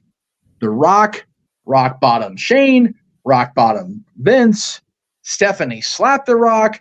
He rock bottomed her and gave her the people's elbow. And that place was so flat, you'd have thought the Ducks would have not won the Stanley Cup yet, which they hadn't anyway. But it was quiet as church, and y'all are going to be there in a couple hours, so you'll know by comparison. Very flat. WrestleMania 11, while the match that main evented should not have been the main event in the first place, because that was the main event, it was the right finish. If the title match was the finish of the show, and that match, the way it ended with the botchy finish, then I'm on board with you, Jay. Mm. But LT coming in, being punked out by Bammer at the Rumble, being punked out at the public workout, having his legendary status called into question, other than the negative effect the entire thing had on Bam Bam and WWE, right way to go. For my money. I actually was going to say 2000 before you even put your answer out there, because I was there at that one. It was just a huh? The other one I was going to say was 34, I think it was. Brock Lesnar, Roman Reigns? Yeah, Brock just beating Roman clean. Like you could hear it. It was like when Bruno lost the title. He had a pin drop in that stadium. It was like when Brock beat Undertaker. It was like, huh? But no, like, visceral crowd noise. It was just kind of like, huh. Yeah. Anybody those are my else have one they'd like to offer? No, he hit the one I was figured about. I remember that one. I mean, freaking beach balls going through that, and people literally falling asleep, and Brock Lesnar bludgeoning Roman Reigns, and people are like, we don't give a fuck. I mean, the one that maybe stands out a little bit more to me. You can tell how tired I am, folks. This is what happens when you stay up for exactly 17 hours straight plus. I love you, dude. Damn it, for wrestling. I think one that I was thinking about was probably 33. I just think again that kind of was overkill with the whole Undertaker, Roman Reigns, Roman beats the Undertaker. It's my yard now. The Undertaker already lost his mystique when he lost the streak. I honestly don't think Undertaker needed to be involved in WrestleMania after he lost the streak. Though I did enjoy the Bray Wyatt Undertaker moment, but again, it was really a moment when you think about it. That's a whole different story in itself. But 33, 34, back to back in my lifetime definitely hold up for me as what ending was that? Yeah. Okay. Well, we did get a super chat. Dean, winner, chicken dinner. Thank you very much to Arlene. $5 super chat. Do you think it was a good idea that Jason Kelsey interfered? Let's go to the man all about the sports up in the top right-hand corner and get his response. Jeff? Nope. Jeff? This isn't Batista versus John Cena. Please turn your chair back around. Acknowledge Arlene's super chat the nice way. I don't like the Eagles. It cost me people coming here for my birthday last year, for my 40th. The only thing I want to see the Philadelphia Eagles in is in a situation where they are mathematically eliminated from the playoffs in week 6. That's what I want. That's what I want. I want them to suffer. I want their entire fandom to suffer. I want them to be in so much green that you can't tell the green with envy when they keep fucking losing. That's what I want for Philadelphia Eagles. I mean, if you had your birthday ruined by them, that's a pretty good reason. So here, let me be clear. I had a wonderful 40th birthday. I had a wonderful next day. Couldn't go out day of until later in the day because Mother Nature decided to snow on my house in March. Like this guy's getting his house snowed on in April. What the actual fuck, Mother Nature? That's a whole different conversation. But I had a wonderful 40th birthday month. I ended it at WrestleMania next door to the place I was practically born in and grew up in. Yeah. However, had the Philadelphia Eagles not announced they were co-hosting WrestleMania in their stadium, the people back east, including Walter, Big Chief, may have come out here to celebrate with me and mine. So for that, and for the obvious fact that they're in the same division as the Dallas Cowboys, the Philadelphia Eagles can go fuck themselves forever. Okay. Now, my friend, my friend and his family, excuse me, one of my best friends, God bless him, and his family are tired, die-hard Dallas Cowboy fans, and even I'm going to see my friend tomorrow and ask, hey, Vaughn, how you feel about the Philadelphia Eagles? And I'm going to see what his response is and relay it back to you. Because one, he doesn't watch WWE. 2, he does die hard watch and support his Dallas Cowboys, wears gear and literally has furniture representing them. So, that's a conversation of a different sort. But my friend probably somewhat maybe echoes your passion. Maybe not your visceral, because you do have a personal reason behind it, and also my situation. Whereas for passions, I'm lucky to be financially stable enough to sustain where I live right now. Lord be with me all the day, all the time. But that's a whole different conversation. Personal life matters are my own situation, and I get them to the Lord. But again, football, WWE, sports entertainment, professional wrestling, all underneath the same banner. Damn. Yeah. All I'm going to say for my response to Arlene's super chat is the babyface team of the Latino World Order, Rey Mysterio and Andrade El Idolo, needed a run-in to win, Yeah. and the bloodline needed zero outside interference. Yeah, man. The biggest heel faction in the company now, and arguably within the last decade, needed no outside interference. Yeah. Tonight, But anyway. the babyface LWO needed Jason Kelsey and whoever the fuck the other guy was in the Mysterio mask with him. And to be So fair, acknowledge your final boss and tribal chief because they did it on their own. no. But anyway, bunch of cheating asses, cheating ass Philadelphia Eagles, cheating ass LWO. And Nathan, if you're an Eagles fan, then I will, along with my aunt and my oldest cousin on her of her genealogy, I apologize to you. But if you're not an Eagles fan, you're telling me to fuck off as a Cowboys fan, then go fuck yourself. Whatever. I on the grave approve. Nice. Now, I will counter the argument about the bloodline with the fact that The Rock did use the board member influence over the referee. Yeah. He did do that. But much like The Rock did not interfere in any way and Miz defeated John Cena clean, history will state there is a W for the bloodline tonight. That is true. That's right. W is a W is a W. The Miz defeated John Cena one-on-one in the middle of the ring. Oh, that's the other one. That's the worst one ever. How could I forget? WrestleMania 27. Shall I rant about that one with the voice that I have? Yeah, no, I'm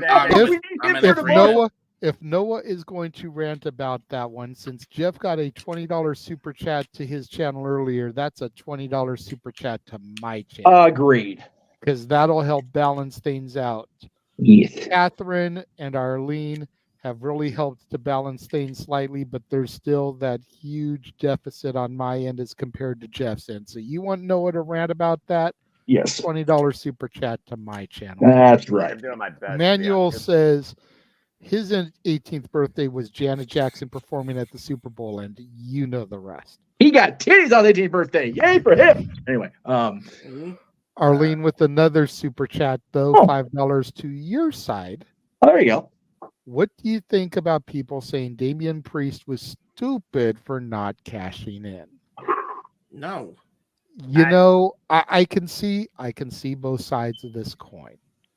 Because Seth, whether it was legitimate or an act, seemed to have visibly re-injured his knee. Yep. So why would you wait until tomorrow when you could have lost the tag titles, won the world title in the same night, and then you're marching in to fight the Scottish psychopath tomorrow for the World Heavyweight Championship in a defense? Yep. So I can see both sides of it.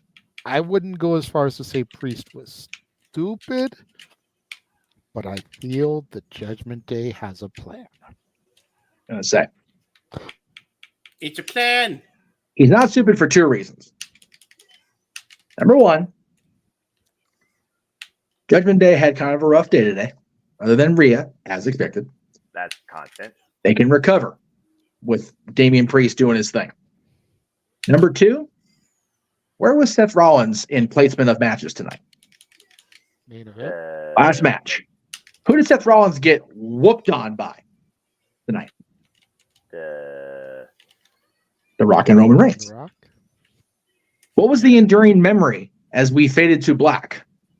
The bloodline and the member of the board standing tall. Yep. If I'm Damian Priest, I'm not messing with the final boss in his moment of glory. That's fair. I'm not messing with the tribal chief in his moment of glory. That's fair. And I'm also not trying to cash in when Cody Rhodes is sitting in the ring as well and can help to beat that. Yep. What you do? Seth saved Cody from the spear. What's to say Cody wouldn't save Seth from the cash in? Yep. tit for tat, baby. Getting back to Jan Jackson. But either way tomorrow, because Seth, if he does retain, is going to be a battered, broken champion. Damien cleans up the pieces. If Drew wins, it's going to take everything Drew has to beat Seth into that state. Because Seth is not going down without being shot out of the sky, bludgeoned with weapons, all the things. Drew will be exhausted. Damien takes advantage. And he'll be trying to find gear because UPS lost Drew's damn gear for the weekend. So Drew's already going to be in a shitty mood anyway. Yeah. And it feels like I loaned him his gear. So Drew's going to walk in there. Hopefully there's a store in Philly that'll sell a kilt. Right? Yeah. That's weird. Talk to my friends in Philly. There's bound to be a Scottish store somewhere. I was gonna say he could just go back to his old trunks and then go with Broken Dreams on top of that. That's a rough take, Emmanuel. That's what we talked about in the first hour and a half. I wouldn't be going anywhere near TK's number if I'm Drew Galloway. I'm staying the hell away from there at this point. I'm sorry, but I have to say I think Drew would go back to TNA as opposed to going to AEW at this point, but that's just me. I think that's a Noah? fair analysis. What? Noah, what do you think about this? Was Damian Priest stupid for not cashing in tonight? No, because so far every cash-in has failed in misery. You think Roman Reigns and The Rock will let Damian Priest usurp their winning moment? No, I think it's wise to wait for tomorrow when you don't have any bloodline involved, where at the end of the day, they're the only ones that you expect to acknowledge. And I think, honestly, he's got the best chance this entire run come tomorrow. Time is running short with Money in the Bank looming in Toronto. Still debating if I'm going to go to that. Don't know yet. But at this point, I think the best bet is to see what happens tomorrow and pick up the pieces. If Seth miraculously wins, well, everybody losing the predictions on that point, but you very much have a very realistic chance to have a new World Heavyweight Champion in your Money in the Bank, finally. So I say tomorrow is his best and not last opportunity. You make the point about, not wanting to steal the moment from the tribal chief and the final boss. Jeff made a similar point, but considering he's not coming for Roman's title, you telling me that you couldn't envision Rock and Roman on the entrance ramp watching this all unfold and laughing their asses off? That not only did they just defeat Cody Rhodes and Seth Rollins, and now it's Bloodline Rules tomorrow, but now Seth Rollins isn't even walking in with the belt. He lost that too. I could see Rock and Roman on the entryway just doubled over in hysterics laughing at Seth. So you and Emmanuel together kind of made my point for me, but I'll go ahead and say it. Yeah. Think about it this way. Rocky warned Seth if he got involved, he would use everything in his power to make sure that title goes away. Right? Yeah. I don't think Rock or Roman or anybody cares one or the other about Drew McIntyre. Drew's made it clear he's not a fan of the bloodline. Yeah. So whatever. Yeah. Whoever wins tomorrow. If I recall my WWE television in the last year well enough, there was an alliance between the Bloodline and the Judgment Day at one point. There is. Yeah. Just trying to remember that. Imperium.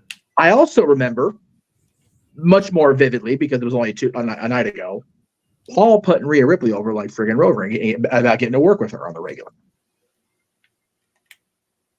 Bloodline rules for the WWE Championship, absolutely. The Rock will do everything in his power to make sure that title goes away. Whoever wins the world title match, Damien and Judgment Day walk out there with The Rock at their side. Bloodline rules Money in the Bank cash in. Oops. Could happen. Bye-bye world title. Just like The Rock promised. It's fair. Or maybe they're trying to. They could do a swerve and pretend that they have their back, and maybe instead of cashing in on Seth or Cody, this is a long one, right? This is a long stretch. But what if he cashed in on The Rock's title? It's the People's World Championship. It's a world title. If it had been presented by Ali's wife, maybe. But it depends on what it's actually for, though. The People's Championship is pretty much the exact same as the FTW title. Yeah. Right. It's non-recognized. Right. That is a special presentation. Yeah. Still could happen. We don't know. It's not interesting. It's an interesting idea. It is from a man who's great at fantasy booking. Yes. I just don't see it. Yeah. I mean, that would be a hell of a way to get that. Like, Well, now you don't have any of the titles. But I mean, yeah. But again, I struggled to find the word the other night. There's no long-term equity in Damian taking the Rock's title from other than just being a dick. You know, because at the end of the day, the Rock's title doesn't matter. Right. Yeah, exactly. My fantasy booking mind in my head would have been like, well, he could take the title and then turn it into an internet style championship because it's power for the people. But that means Cardona comes back, and I want that. Hey, listen, Is Jeff unify the titles Kerrigan? Yeah, unify the titles. There you go. And then you can take a page out of no pouting. I want to match you. I can. No, it's my show. Turn around. My network. I pouted. It's your channel. It's my show. Stop pouting. Listen, we can do what No DQ did before and call it the interactive title. No, we're not taking anymore with No DQ. No. I'm already working for them next month as it is. Yeah, that's true. Plug that shit later. Out if I want to. Again, we have another night of we don't know what's going to happen, and it's beautiful. That is true. Yeah, I am so looking forward to tomorrow. Oh. Tomorrow. I'll love you tomorrow. It's only a day away. There, East Coast already is Sunday. It's happy WrestleMania Sunday for those of you past the Mountain Time Zone. Yes. Yeah. Yeah. If you're where my buddy Jenna is in Alaska, we'll see you there in a few hours. Because it's cold and it's still early in the evening where they are. We'll get to that momentarily too, because I got that all part of my plug spiel. Give me 1 second here, Jeff. Go ahead, and if you got something else that you want to briefly say as I get this ready. Oh, okay. I didn't know if you were what you were doing. I just figured, we'll briefly talk about tomorrow before we get into the show, since there's not really any other questions coming in. What's everybody's favorite musical in the room? Yeah, that's a good one. I like that. That's a good one. Yankee Doodle Dandy. What is it? Yankee Doodle Dandy. There you go. Good choice. I knew that right. I don't really do musicals. So I'm kind of like on the front of movies. I don't really watch musicals, so I can't really comment on this. All right, it's from the top tier. I have a lot. Movie musical is Grease by a lot. Not Rocky Horror? No. Only because I watched it or performed it every week for 3 years. And I'm like, I'm over it. I'm good. Thanks. Yeah, true. It's a lot. So Disney-wise, if we're talking about the animated movies, then yeah, Mary Poppins, Lion King, all those are there. But I was going outside the bubble. I try every once in a while to do that. Yeah. So my favorite musical as far as a play, Mary Poppins is up there, and my niece is going to be performing in it next week, and I'm pissed at myself I can't be there. It translated very well from Disney, the combination of Disney and Travers' original work to a stage production. Very well done. Lion King also, as a stage presentation. But my favorite one, my two favorite ones. One is one that he detests, and I'm going to piss him off for saying it, but the Phantom of the Opera was fucking amazing live when I saw it. And the other one was Wicked. Wicked was so good, and I hope to God they don't butcher it when they do the movie version, because I will cut a bitch. Don't cut a bitch. I will cut a bitch if they mess that up. Don't cut a bitch. It's bad. Wizard of Oz is also a movie musical. It's fucking beautiful. Sitting in the couch, I can't turn around. You over here talking about Phantom of the Opera. You know what? I understand that the original horror classic with Cheney Sr. is a masterpiece. And it's the same, very basically the same story. But as great as the horror versions have been, the musical by Andrew Lloyd Webber is a thing of freaking beauty. And I am able to separate it. And I love them both. So I know. But seeing that as a stage production in person with all the bells and whistles at the Pantages, which is one of the best theaters in the world, was such an enjoyable experience for me. Grease also on stage was awesome just because I got to meet one of actually all the stars, but I got to take my girl to meet Taylor Hicks from American Idol, who was playing in that production. So that was a cool show too. That is fair. Yeah, but Disney, Mary Poppins, Lion King, without a doubt. Tomorrow. Let's freaking go. This is supposedly going to be our kickoff tomorrow. Oh. If the rumored reports about match order are correct, and again, I say rumored reports. Yeah. But to be fair, I do believe that what was put for tonight ended up being accurate. Mm-hmm. We had Rhea versus Becky. We had the tag ladder match. We had Ray and Dragon Lee versus Santos and Dom. Then we had Jay and Jimmy. Then we had the women, Sammy Gunther, and the main event. That was accurate. Yep. So, assuming everything holds true, this is how we're kicking the night off, gentlemen. Seth freaking Rollins defending the title against the Scottish psychopath, Drew McIntyre. And we don't slow down from there, because from there we get extreme. And we move into a Philadelphia street fight as Bobby Lashley and the Street Profits take on the Final Testament. Mm-hmm. Yeah, the Pride with the thing in the middle. There you go. It's good stuff. I like that. I have not seen them called the Pride on WWE TV yet. As far as I'm concerned, that's a fan-made name. Yep. Also profiling, that's wrong. No, what's profiling is the fact that this match is sponsored by Snoop Dogg's Gin and Juice. Yeah. Rolling down the street. Wrong guy to be doing that. That is profiling. Yeah. That's profiling. That's pretty bad. But Gin and Juice is pretty good. If anybody's ever it's pretty good stuff, but it is what it is. It's a packaged drink. What are you gonna do?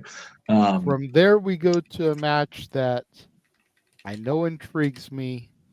I know intrigues Jeff because of our history with these two gentlemen, and I know intrigues Noah because it's a battle of two former TNA World Heavyweight Champions. The Megastar versus the Phenomenal One. Yeah. Just, dude. You JJ? can't even really call this the past versus the present because both of them are up there in years. I was gonna say. Yeah. It's just that Ricker, Eli Drake, L.A. Knight, whatever you want to address him as, made it to the big dance later in his life. Very much a DDP-esque story. Mm-hmm. Whereas AJ Styles has been kicking around since the dying days of WCW.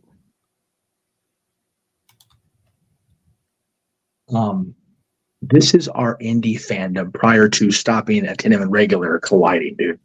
Yeah. PWG versus Marquez era. That's For what real. it comes down to, man. For real. I mean, granted, AJ was in TNA at that time, but yes, former Pro Wrestling Guerrilla world champion, the phenomenal AJ Styles, versus former championship wrestling from Hollywood superstar Shawn Ricker. Just beautiful, man. insanity. Just amazing. I see you, Emmanuel. I will get to you as soon as I'm done running this down. Then we have this. Randy Orton, KO, Logan Paul. And you know what? It's too late to make a change, but I am seriously wondering, after seeing Sammy walk out with the Intercontinental title tonight, if KO isn't going to walk out United States champion tomorrow. Mm-hmm. Last year, they won the tag titles together in the main event of night one. This year, they walk out of WrestleMania as the second tier title on their respective brands. That's beautiful. Just saying. And we saw KO right before Sammy went through the curtain, like, do they red herring as Jay and do the same thing only to have Kevin lose? Wouldn't that be a dick move, right? It would be, but I mean, why not? It's fair. Why not? And Noah, I'm gonna let you take this one because women's wrestling. And damn respect to the Royal Rumble winner, Bayley, looking to claim finally her first real WrestleMania moment, unlike what she basically was able to achieve back at WrestleMania 33. We don't talk about the year that no one wants to talk about. And also, again, Royal Rumble winner, not even on the marquee, not even on the poster, underrated supporting act of WWE for the better part of insert how long plus here. And taking on Io Sky, daughter of Stardom, leader of Damage Control, looking to lead by example, but it's Damage Control, damage beyond all belief. But with Julia on the helm, I gotta wonder, this is definitely going to change things' perspective, but Bayley deserves this. Might be her last chance, might be her only one, damn it. But damn it, she deserves this. I really am pulling for Bayley for the WWE Women's Championship. Yeah. And I'm going to correct you briefly because unfortunately I can't find an image of it, but they redid the poster. And if you watch the Impulsive podcast, you'll see the new posters behind Triple H as he's being interviewed by Logan. They added Bayley to the newer poster because of the backlash of keeping her off of it. Good. That's respect. Good. Either way, Bayley for the win. I mean, again, Bayley, Royal Rumble winner this year, women's Royal Rumble winner. She's done everything in WWE. And after bringing Damage Control to the dance in the first place, Io Sky is lucky to even be champion despite her resume prior to WWE. It's time for Bayley to put Io Sky on notice exactly who she is, even if the genius of the sky looks to be the one to ascend to higher heights. I think she falls come tonight.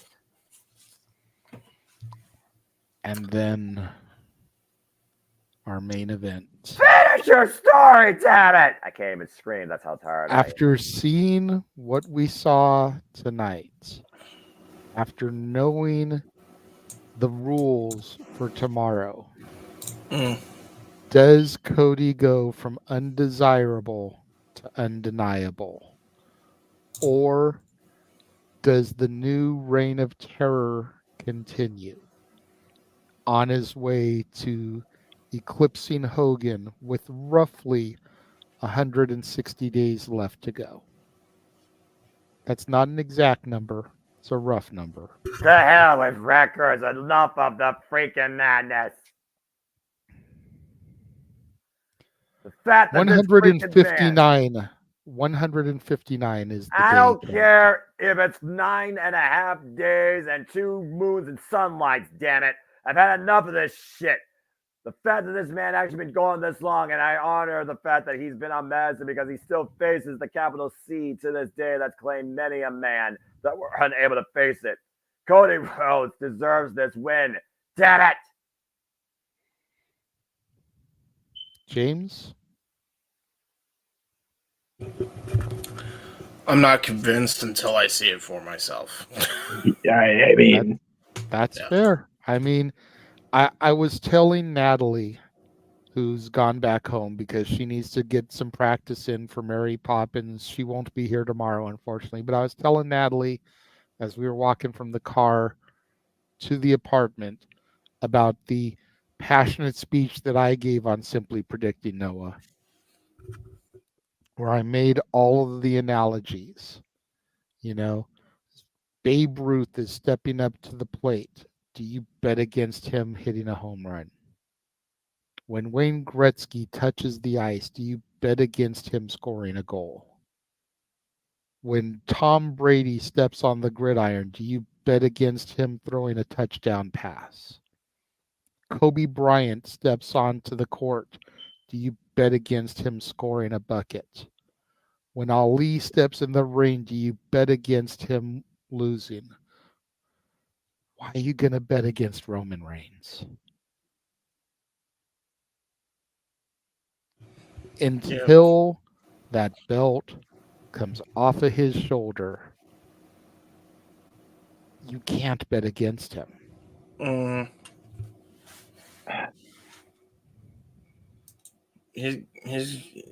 can't anymore. Like I made that mistake last year. I'm not doing it this year. I want it to be the case, but it won't happen until I see it for myself. So I'm going with the opposite prediction. So.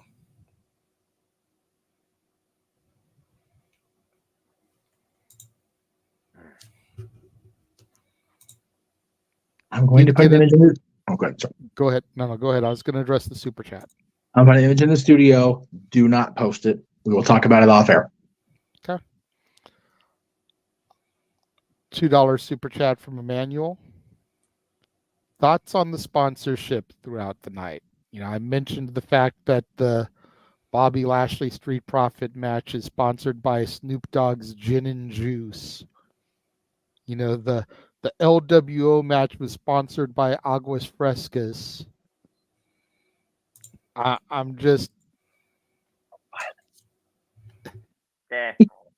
marketing. One of the matches was sponsored by Wingstop. Was it the women's match? The 6-woman match that was sponsored by Wingstop. So you got the chicken in there for the trio of black excellence. You know, right? No black like, damn fried it! Chicken. You know, like I'm just. In this era of WWFC, expect more marketing. Simple. I was gonna say. No. I have nothing against the marketing. Right. It's where they decided to place some of the stuff. Yeah. Well, at least you didn't have a mascot. Latino World Order is sponsored by Aguas Frescas. Bobby Lashley and the Street Profits is sponsored by Gin and Juice from Snoop Dogg. If we're accurate, and it was the women's 6-person tag sponsored by Wingstop. It was. So you got 3 black women and fried chicken wings. Like, can we try to not be profiling some of these sponsorships? At least it wasn't brought to us by Waffle House. Don't give them ideas, Waffle House Noah. is good though. I like Waffle. I wouldn't know. I've never been to Waffle House. Anyway, JJ, go ahead. You know, don't give them ideas. Like I said, I have no issue with the sponsorship of matches. Right. You know, I've gotten to the point where I take it as a ha-ha. I had a Snickers tonight. I've got a Slim Jim Savage next to me for tomorrow for LA Knights match. I've got my prime drinks. You know, I'm down to roll with the haha. Right. But I just think that they need to be a little bit more cautious about what matches are sponsored by what things.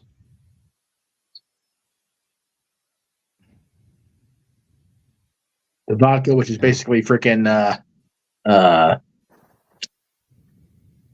do they call it? Stuff that cauterizes wounds. The hydrochloric. Fuck. Really clear stuff. Not rubbing alcohol, but rubbing alcohol. Yeah, but there's another thing like that. Don't know. Yeah, whatever it is. Vodka sponsoring a match that's going to require injury control. Like, I mean, it's all there. It's all there in the wrong place at the wrong time. So yeah, but yeah, we're going to see a lot of it because of the merger with UFC. Yeah. Emmanuel saying it's been a long night, thus the lack of questions. Thank you, gentlemen, for providing us with almost 10 hours of stream. It's not said enough. Thank you for taking your time to enjoy calling these matches. Emmanuel, things like this are why you and your sister are the MVPs of our fan base. We appreciate the appreciation. Yep. Amen to that. You guys don't freaking hesitate to give the flowers where it's due. And we appreciate that. Another $2 super chat from Emmanuel. Is this the end of the 4 horsewoman era? I think we'll find out tomorrow. Yeah.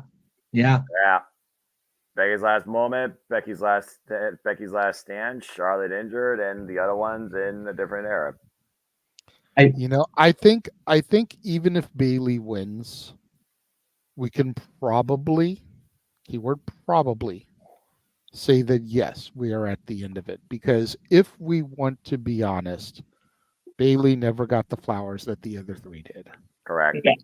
No. So for her to get this moment here and become champion, if she does, and go on a decent reign, at least let's say until the Money in the Bank comes into play,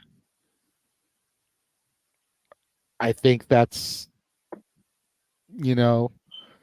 as long as Charlotte doesn't come back and jumps the line, and as long as Becky can take herself out of contention for a minute and let Rhea Ripley, Chelsea Green, Piper Niven, freaking Nia Jax, Kaden and Katana, Nikki Cross, the list goes on and on, get their opportunity to shine, then if they want to come back together like Voltron, cool. But I think for as great as the 4 horsewoman era was, and granted, I can't speak from a whole lot of experience because most of it was during my absence, but for everything that they did to take the division to new heights, there are plenty of women on the roster now that are ready to pick up that mantle and run with it even further. Again, you've got Rhea, you've got Bianca, you've got Naomi back, you've got Jade now. You've got Chelsea Green, who's been relegated to tag team comedy. You've got Roxanne Perez and Lyra Valkyria waiting and chomping at the bit for their call-up. You've got Liv with unfinished business with Rhea. You've got Alexa waiting to come back whenever she is 100% ready. You've got other women from roughly the same era that are still waiting to get their time in the spotlight. Let's give it to them.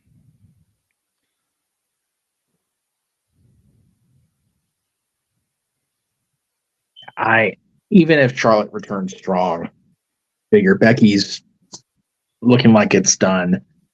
Sasha's over on the other side. And Bailey, whether she wins or loses, is not the same Bailey that was a 4-horsewoman. Yeah. So, I would say yes as well. All right. That being said, that's just about everything that I have. Again, even though some of it is outdated because it's already aired, I'm going to go ahead and run the WrestleMania week trailer. If for no other reason, but because there's still a couple of streams attached to that haven't happened yet. And God damn it, I love hearing the music. That's right. So we will be back after that is done for our shells and farewells.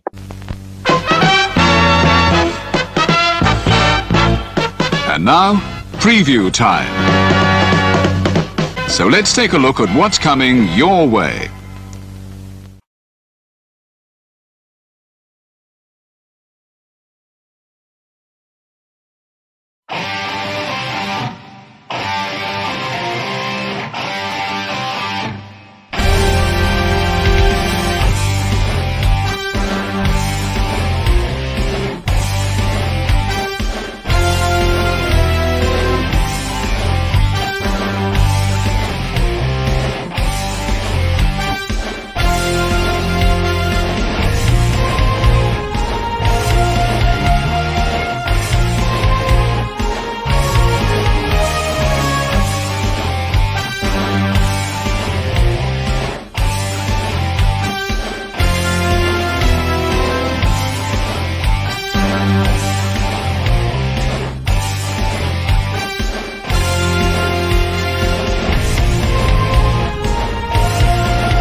We are back. I'm still somewhat awake, Emmanuel, but thank We're still standing. Well, yeah. I'm going to try and keep this short and sweet so that we can get out of here. Make sure you guys tune in tomorrow. 7 a.m. Pacific time. 10 a.m. Eastern time.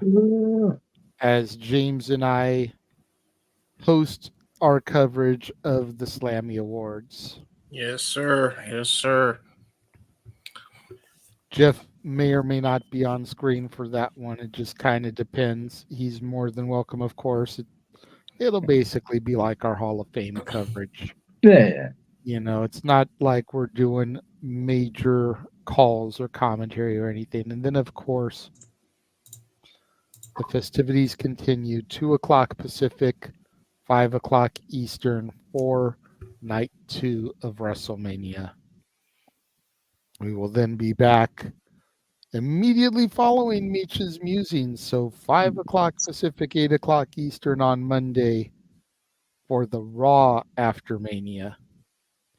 And then we get a couple days to rest before we have to be back at it again for the Windy City Riot, 4 o'clock p.m. Pacific, 7 o'clock Eastern, Friday, April 12th. And AEW Collision Battle of the Belts, Saturday, April 13th, kicking off at 5 p.m. Pacific, 8 o'clock Eastern, followed by, of course, Open Mic Night, the Saturday night shenanigans that you all know and love. No sleep for dun, dun, dun. Foster! Everybody. Anything that you would like to really promote? I know you had a couple of your shows go up these last couple of days. One went up this morning. Yes. So, episode the first graphic, if it's there, you could just get rid of the one that says J8 side 1. That's all. I don't know if that's in there still. Yeah, you can just get rid of it. Just go ahead and talk about them. Oh shoot, I keep forgetting I'm on here.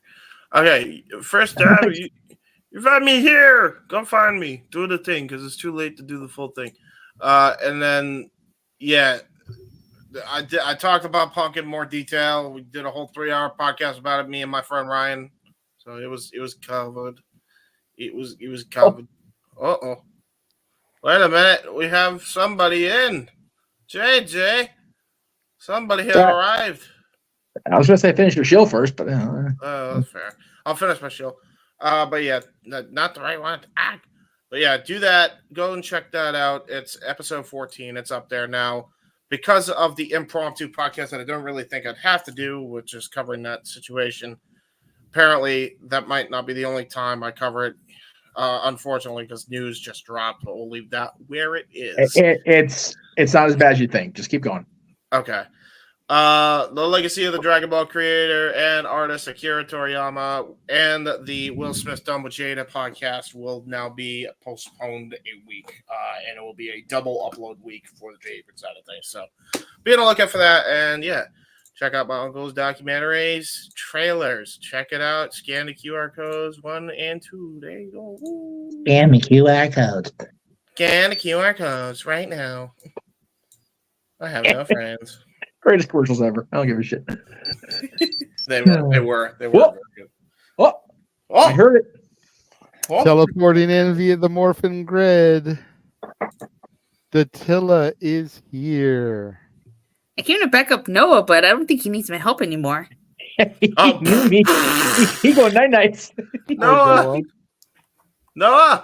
Yeah, what? Oh, Jesus. Hi. You're, I'll be played by Noah. No, do you want to just do your plugs now? But I feel bad. Go to bed, bro. Seriously, dude. We need you tomorrow. Noah, you are dismissed. We will see you for watch along coverage tomorrow. Okay, bye. And Boston 2016. 5 o'clock and 6 o'clock Eastern. We will see you. Yeah, 6 p.m. Eastern Standard Time. I'll be back tomorrow night. Yeah, if people want to follow me at Boston 2016, I've been up for 17 hours. I extremely apologize, but God bless you folks. Enjoy life, enjoy wrestling. Goodbye and good night. Good night, sir. There you go. And there's his little graphic, people. It's right there. Subscribe and follow. James, get out of there. All right. I figured since he nope. Back your hand away. Nope. Anyway. I missed so much. You got just in time for us to be doing our plugs and getting out of here. Yes. You know, it's been a long day for everybody, so we kind of tried to keep it to a shorter show today. figure we can talk about some things tomorrow. Yes. So James just did his plugs. We did our plugs for the watch-alongs. Go ahead and tell everybody where you can be found before Jeff begins his shills. Yes. You can follow me. You can find me at Rangers of Wrestling /YouTube.com.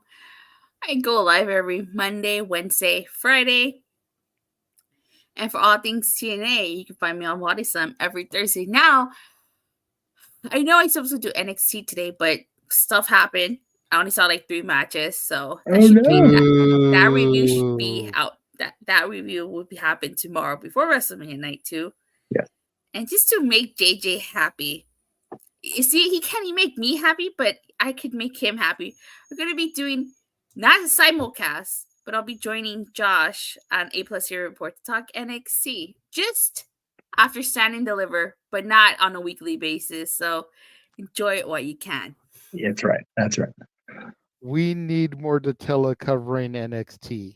I'm gonna make you guys just like JJ covers Impact on a weekly basis. We need Datilla covering NXT on a weekly basis. Damn it. Yes. I'm gonna make a Patreon and make you guys pay for it if you want those NXT reviews. Okay. Please make the money. Emmanuel says, how do I feel about that agua fresca? I mean, it wasn't even legit agua fresca. That was Minute agua fresca. Unless the mom and pop make agua fresca, that's agua fresca. That's right. Get your ass in Union Station and go to the Street. That's some agua fresca down there. God damn it.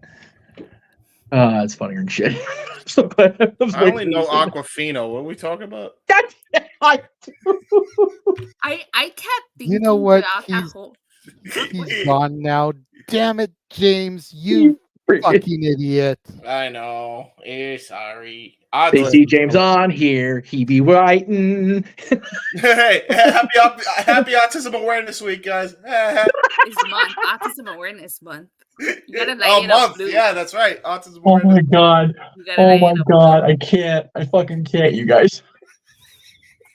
I will say, I kept thinking throughout the whole match. I was like, I bet Jeff and JJ would definitely like the Spanish commentary for this one, especially because I know how much you guys like when I pronounce the Latino names. Oh my god. Okay. All right. I know we're trying to get out of here. The fact that the LWO had to have the 2 whitest guys in the stadium help them win, that was some bullshit. I'm just throwing that out there. All right. They're whiter than me. Mm-hmm. And I know because we saw Kelsey without his shirt on. So I can verify he whiter than me. No. Anyway. All right. God damn it. Pretty white, though. Okay. Yeah, that's true. James pretty pale face, to be fair. Yeah. All right. Come on, Jeff. Let's get it. All right, here we go.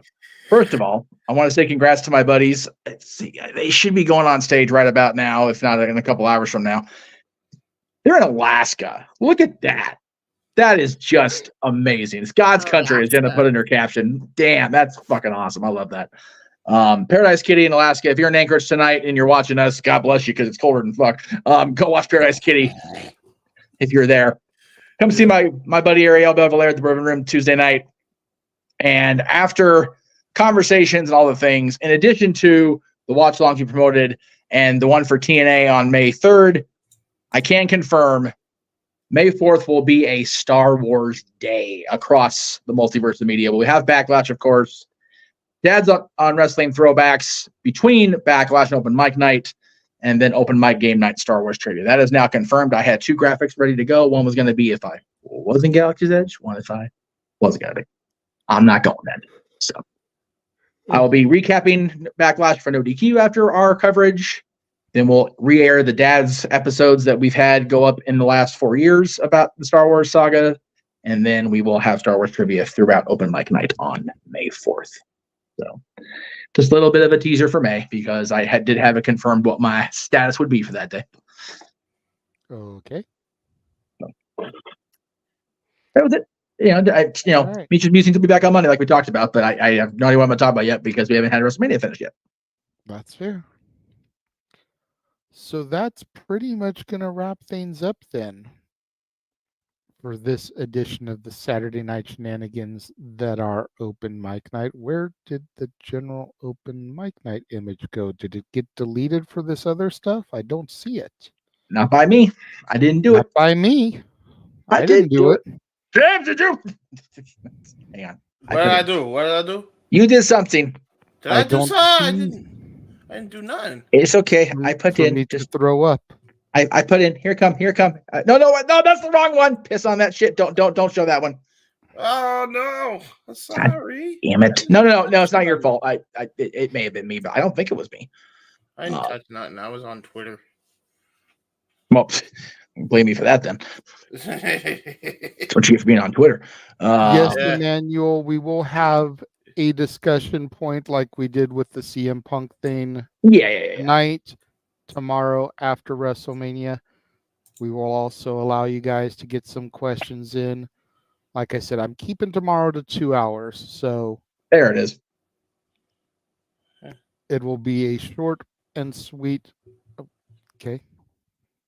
It'll be a short and sweet episode tomorrow, but And that's as easy as 1, 2, 3. yes. But until then, for the very tired simple man who had to bow out early because he was falling asleep on the air, for the He-Man James Hebert, for Datilla, for the man whose name is on the marquee, Jeff Meacham, I am the Renegade of Wrestling, JJ Williams. Thank you guys for tuning into the Saturday night shenanigans that are open mic night. We will see you guys tomorrow for our coverage of the Slammies and night 2 of WrestleMania. Have a good evening. The Jeff Meacham Network's Multiverse of Media.